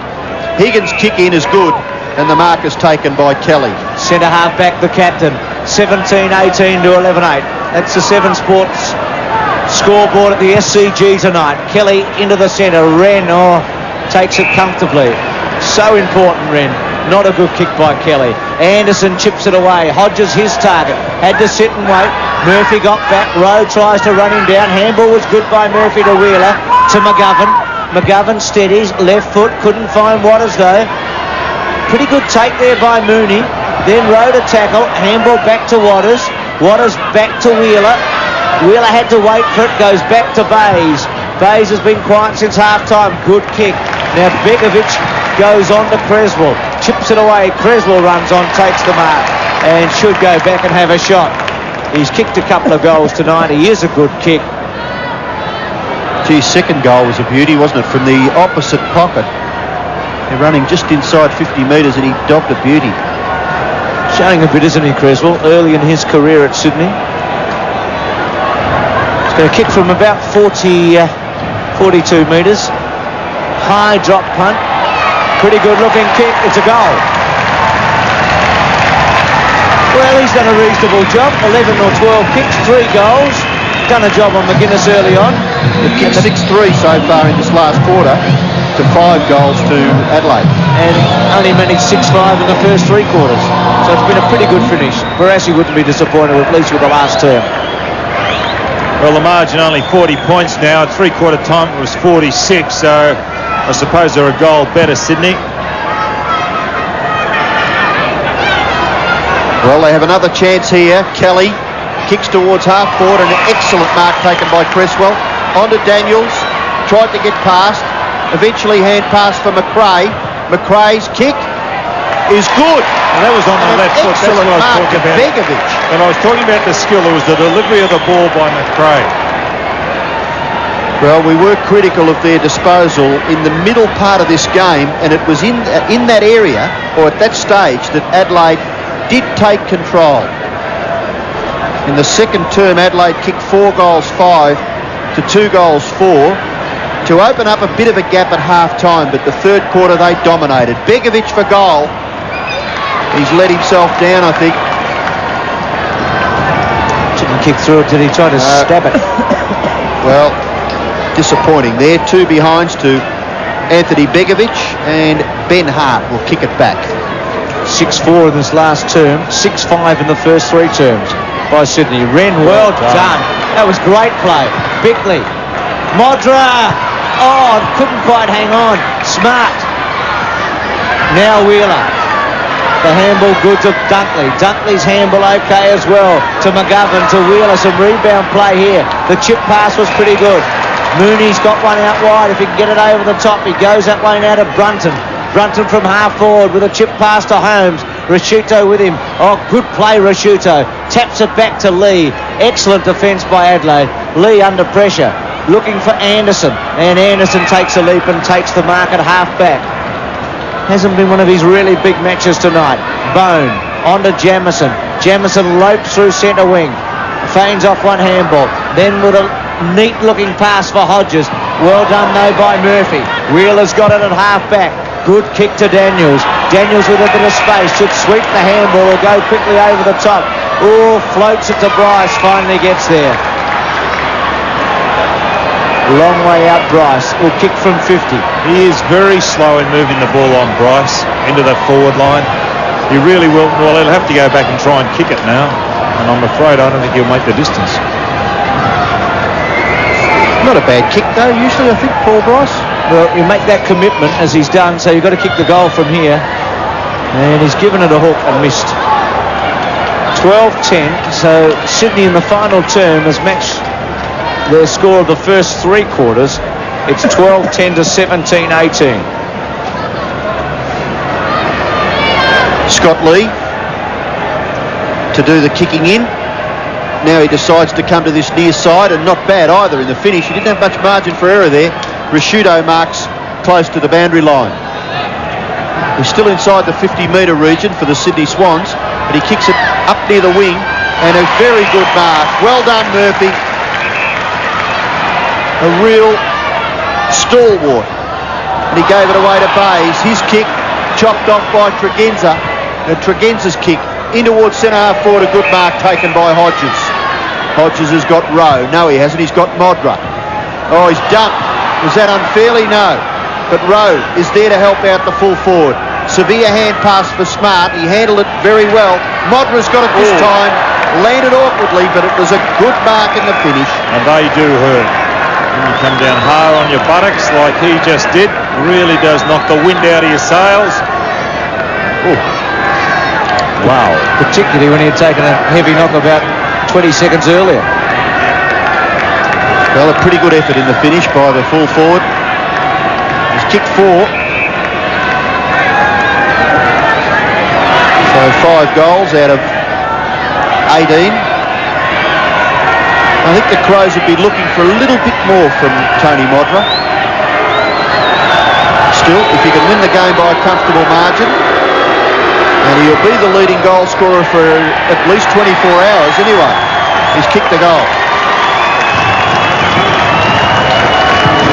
And there's the siren. So it's all over. Tony Modra's 5th goal was the last goal of the game. 18-18, 126. They defeat Sydney 12-10, 82, which is a difference of 44 points. So Adelaide maintain its unbeaten run on the Sydney Cricket Ground, having won here a couple of years ago. And they'll be very happy with that result, considering that Maynard and Rodram were severely injured in the first half. And let's go down and join Max Stevens.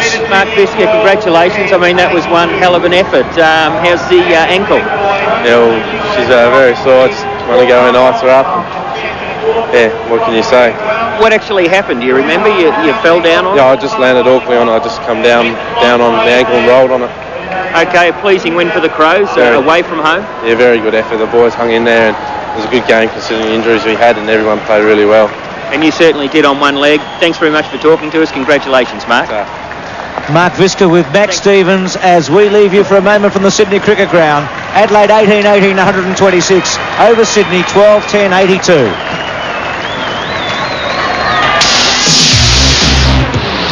Seven Sport congratulates Adelaide. A gunman kills 8 in a San Francisco law office, and an Aboriginal claims the rights to large tracts of South Australia, plus the rent. It was all on 7 Nightly News. Hello, Dick. Back for a Shell Auto Care fixed price service, are we? No, Barry. The special offer. Don't tell me you don't know about it. The special offer? Yes. Special. Oh, that's special. Yeah, of course I do. Be smart and be safe this winter. Book in for a Shell Auto Care winter service and tune for the guaranteed price of just $169. And there's a free $20 Barnacle Bills voucher included. Book in today. I suppose you booked in already, have you? Booked in.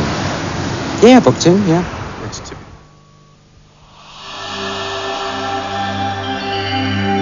If you join Diners Club during the next 2 months, you could win one of 20 flights to destinations all around the world. By simply becoming a new member of Diners Club, you could receive a flying start to frequent flying, with flights to Europe, Singapore, Hong Kong and Japan to be won, as well as holidays to Hayman Island. So join Diners Club now for your flying start. My great-great-grandfather, Johann Karlnitsky, was attracted to Littlehampton over 140 years ago. Time is running out to buy some of the most sought-after residential land in South Australia. Spring Park Farm, only 30 minutes from the city. Never before has land so rich in heritage and beauty been so affordable. This country, it really makes you feel at home. Buy your piece of Spring Park Farm, a once-in-a-lifetime opportunity before it's too late. Phone 398-2222 for further information.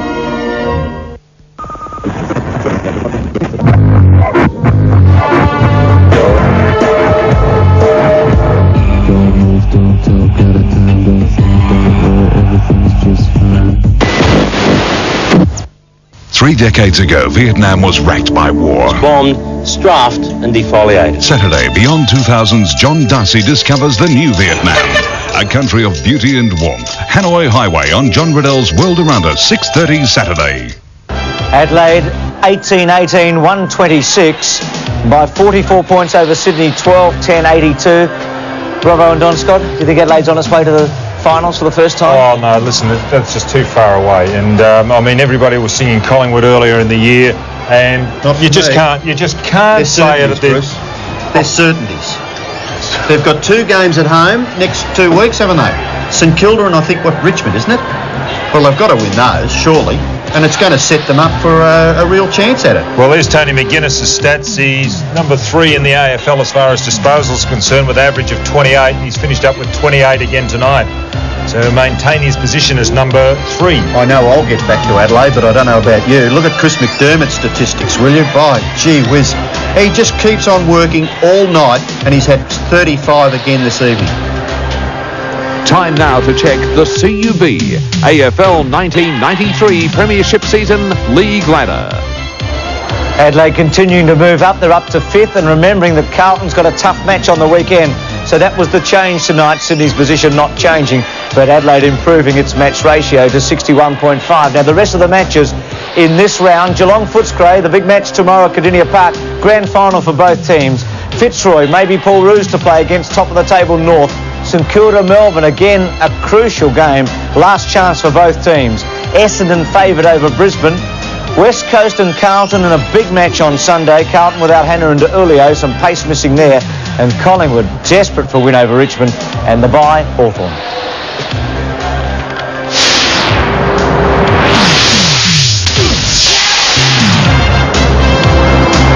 8:30 Tuesday, a quarrel in a supermarket. Turns into a terrifying ordeal for an innocent shopper. He was a normal teenager whose life suddenly changed. Helped solve the mystery of his strange disappearance. The brutal shooting of a security guard. At least alive. Helped find his attacker. Plus, you could have the vital clue police are searching for behind the gangland murder of the woman known as the Queen of Vice. Join Ann Sanders for Australia's Most Wanted. 8:30 Tuesday on Channel 7. This sports update is proudly brought to you by McDonald's South Australia. The opposing full forward booted 10 goals while Adelaide spearhead Tony Modra managed just one. But the Crows played a desperate team game and a flying start set up a 20-point win over Geelong. It kept Adelaide's finals chances alive and interest is at an all-time high. Its next home game against St Kilda, almost 2 weeks away, is already a sellout. This sports update was proudly brought to you by McDonald's South Australia.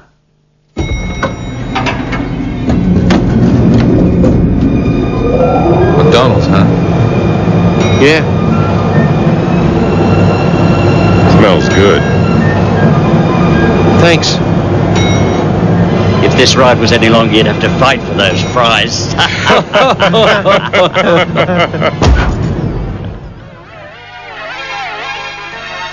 We're stuck. Mommy said she found a new home. Oh, yeah. Do you want to see it? What now? Sure, no problems. Meet you there in 20 minutes. You know, darling, I think you might have found it. Nobody does it better. Thank you, Mr. Hooker. LJ Hooker, you're the best. Coming up, Agro's in the hot seat with Olympic legend Nadia Comaneci, Elisa Jane Cook, The Big Dipper, Natalie Miller and heaps more with guest host Agro next. Monday on Real Life, there's more to a kiss than you ever dreamed. One of the best expressions of the relationships between people. And doctors now say pucker up for good health. No, you cannot get eye drink, you see. You can even kiss away heart attacks. Also coming up, classic movie muck-ups. There's something wrong with every one of these movies. You must be really smart, huh? Can you see what's wrong? That's a big mistake. And killer starfish. This is the Japanese invasion we can't stop. Real Life, 6:30 weeknights on 7.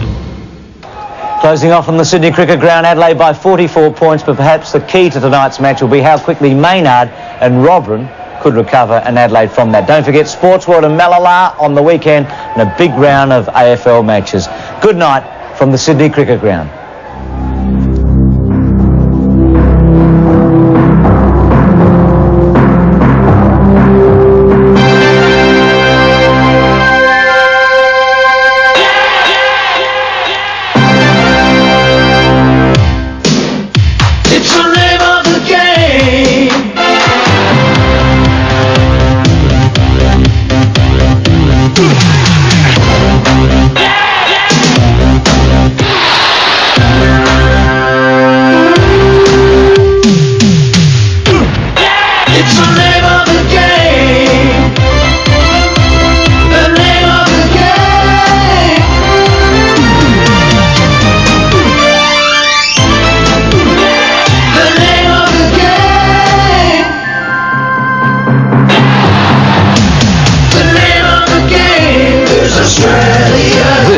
Has been a 7 Sports production. Football 93, proudly brought to you by Mitsubishi Motors, BP Australia, Carlton and United Breweries, Telecom Australia, McDonald's, Nike, Ansett Australia and Foodland.